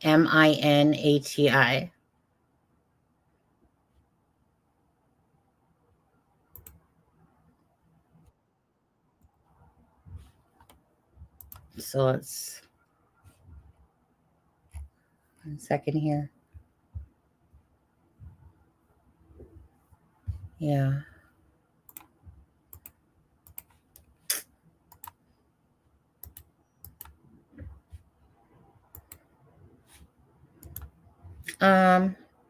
Hey, Sunny Aspen, I already put the link in chat for you.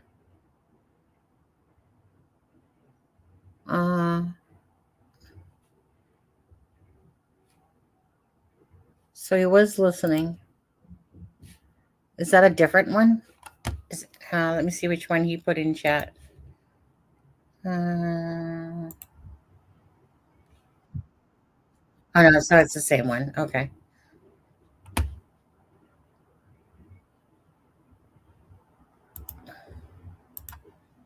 Okay.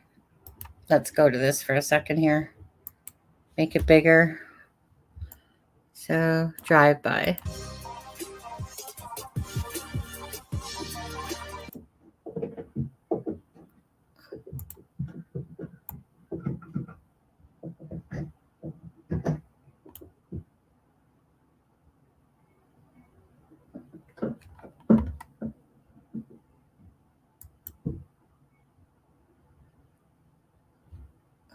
And then on the other side was the like mounted patrol posts. So they had all the horses and a bunch of campers and trailers. So people have. Okay, that's. You guys hear me? Yeah. Okay, so that's like where they were setting up for the search and stuff like that. What are we looking for again? Actually,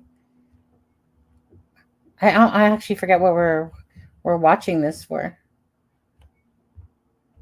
The Delphi doc. Did you get it, Adam?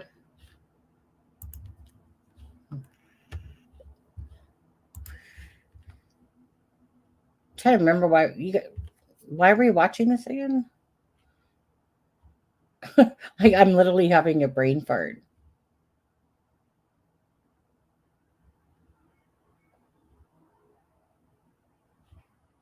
She looked at all the houses and said, "Oh, I see. Gotcha. Okay."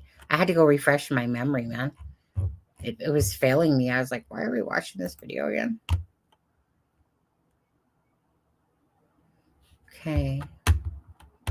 It's just you guys. Because I haven't asked permission. You know, to use You this. would need to hide the body. Oh yeah. Of course, I stopped there. I'm just trying to find. Okay. Oh, I see. So they showed the thing on there as well.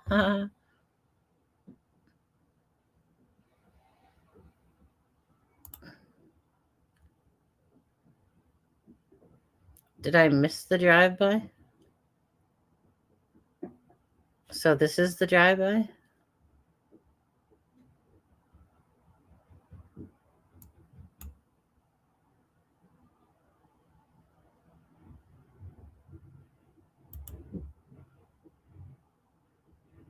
This must be the drive-by. Okay, this right here. This portion. Okay, I'll give her a break. But it's a little, it looks like a drunkard running the run, but it's all right. I mean, she's in a Camaro too, guys. So like it's a, you know. And I haven't drilled the holes in the pedal to accommodate the sticks between her toes yet. So, you know, it's a little awkward. I'm trying. All right. And I had to keep I kept cutting it short. Like, mind you, we're still like 2 miles, I think, is what we drove in this video there. Was on van, okay. But I did think it was quite poetic that we pull into the subdivision and an Amazon van is leading them away. Look at that. You got racing stripes on that slow ass Camaro. And he's actually turning onto Sebastian Street. So we're going to turn right behind him. Listen to that. And it was kind of crazy because there's no one out there. There's no cops. There's no. Not at the house. Yeah. No, it's, you know, just like a normal Sunday. Yeah, that's what you would expect. I don't know why the cops would be hanging out at the parents' house. Unless you were waiting for him to come back, they might have posted a car. That wouldn't have hurt, you know. Now I slow it down when we get in front of his house, kind of a little bit, so y'all can see.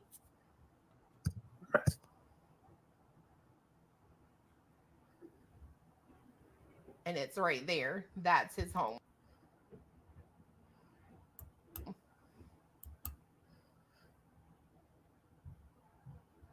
So obviously there's no bushy trees out there at this point.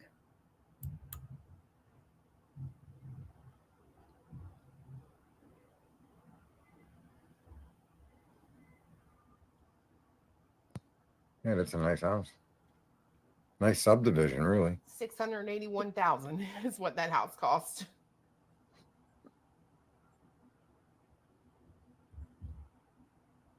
Boy, the value of the dollar is destroyed.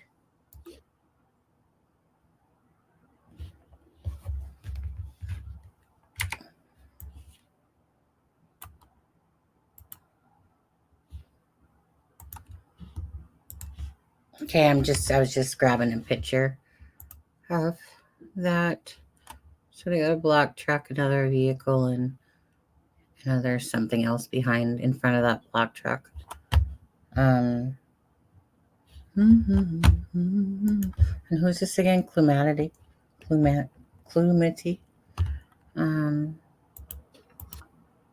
It's like a trailer or something. Or another vehicle.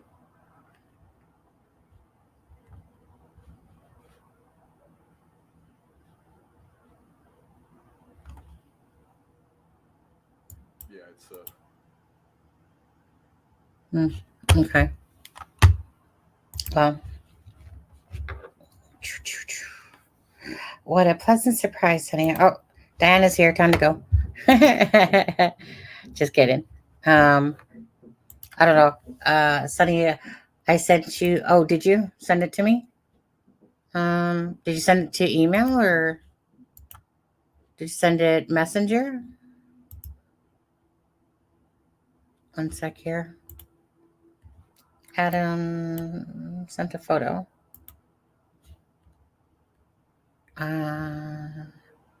That's all it says. The defendant, Richard Allen, counsel moves the court for an early trial within 70 days pursuant to the criminal rule of Indiana of procedure. Okay, the defendant, Richard Allen, this is Delphi, guys, moves to the court for an early trial.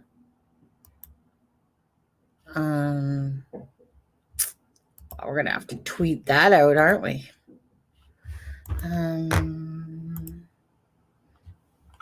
One second. Thank you, Adam.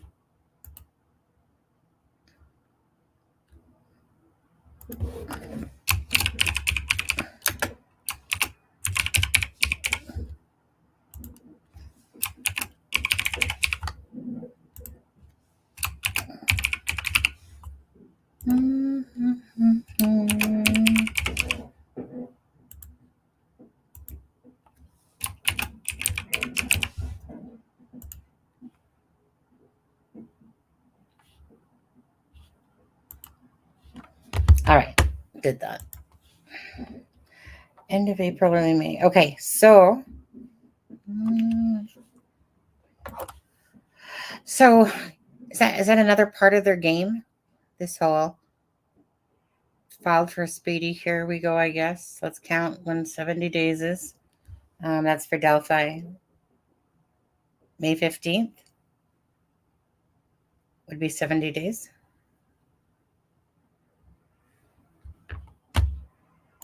And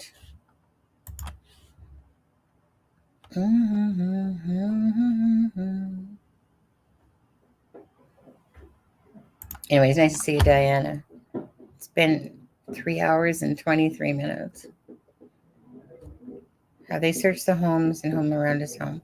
Well, that's what I mean. The areas have been searched for sure, but have they gone into somebody's home is a whole different question.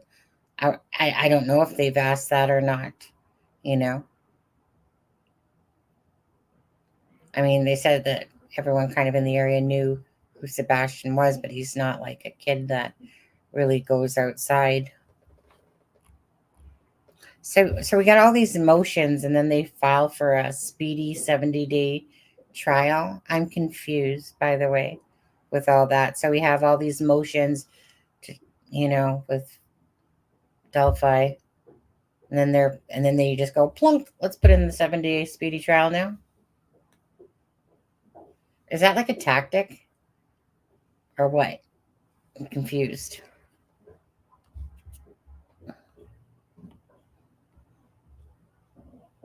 Changed my mind again. Lou is a nice lady. As long as you let people know it's her video, she won't strike you. Thanks, Teresa. Okay, well, I'll put the link in for this video. Yeah, that's how I feel here. Like people can use the content from here. I don't care. You should always give credit where credit's due. So that's the link, and the channel name is Clumity. CLUMINATI, to go watch all of that video if you would like to. Actually, what I'll do is I will I'll put this video into the description as well, in case someone needs to go find the link afterwards. So CLUEMINATI.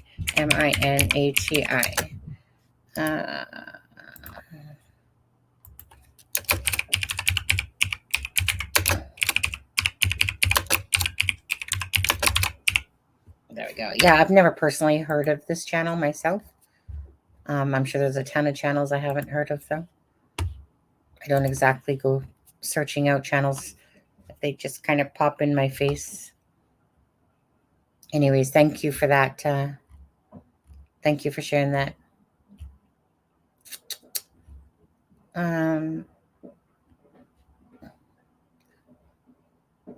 Oh, right. It's Wednesday. Closed at noon. So where'd you get it from? Where'd you get it from, Adam? If it closed at noon. Was it on Sleuthy Goosey's?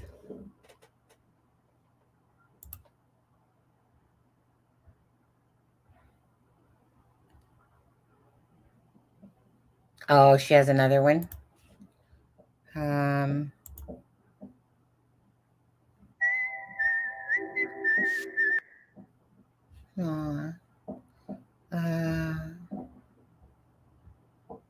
Well, I think what I'll do with that is just, like I said, I dropped her link. Anyone that wants to go check out the videos, go check them out over there. And we'll leave it at that. That way, oh, did Kara post it? Oh, okay. Probably will, yeah. Anyways, all right, yeah, so that's the channel right there. So let's bring up 1 second here. We'll bring up. Don't forget to hit the like, guys, if you haven't by now. Please hit the like again. 3 hours, 3.5 hours. Come on, barter with me a little bit. Hit that like button, put it out into the algorithm so that more people see it. That's just the bottom line. It's not about, it's not really about needing, it's to go into the algorithm so that other people can see it. Simple as that. I don't sit there and try to bullshit people for any other reason, but it's just really important that if he is still out there and if he is further, that whether they're in a different state, and if he was perhaps abducted and taken somewhere, again, if somebody recognizes his face, should he not be in the vicinity, then that's, we're at least doing our part for it. So,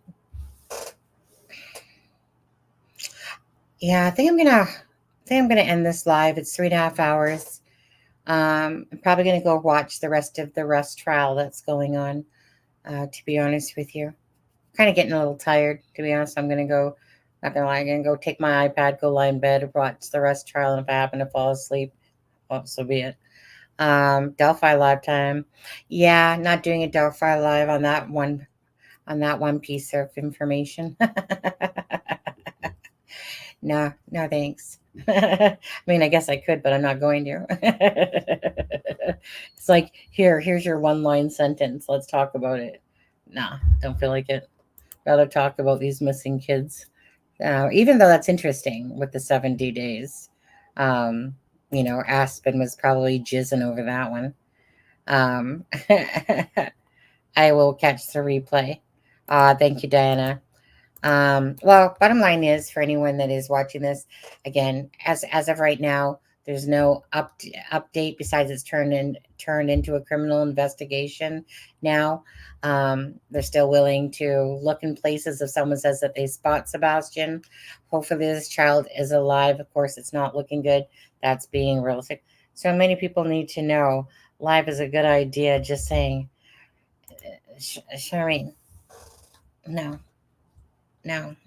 Somebody's probably already doing a live on it. You know, I don't have the brain power to want to do it. Huh. Thanks, Teresa. Thanks for your input, and thanks for letting us know about the channel as well. Charmaine. Fine, Charmaine.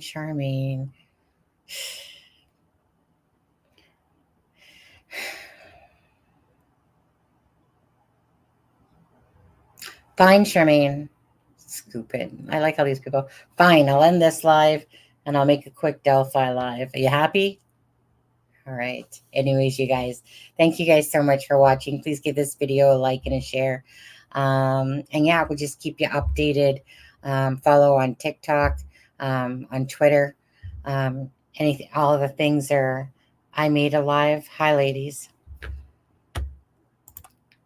Hi, Wen Mac. What do you think say? Surely not everybody was kung fu fighting. I remember making a video too. I was kung fu fighting on there. Anyways,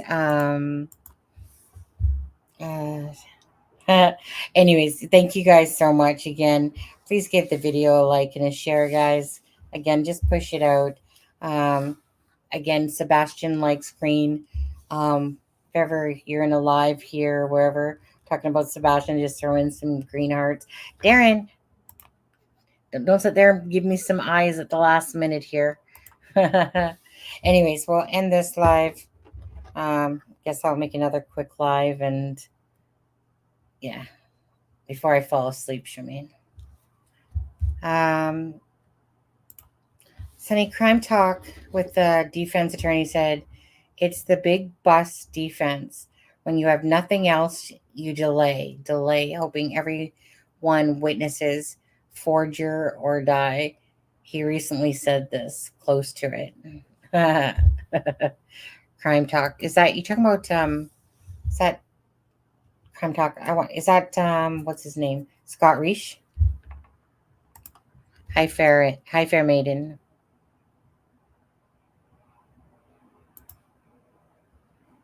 Yeah. Anyways, yeah, let's just put some green hearts out there. Hope this poor child is found. And with that being said, yeah. Catch you in a few minutes for those people interested in Delphi. Take care, guys. Thank you.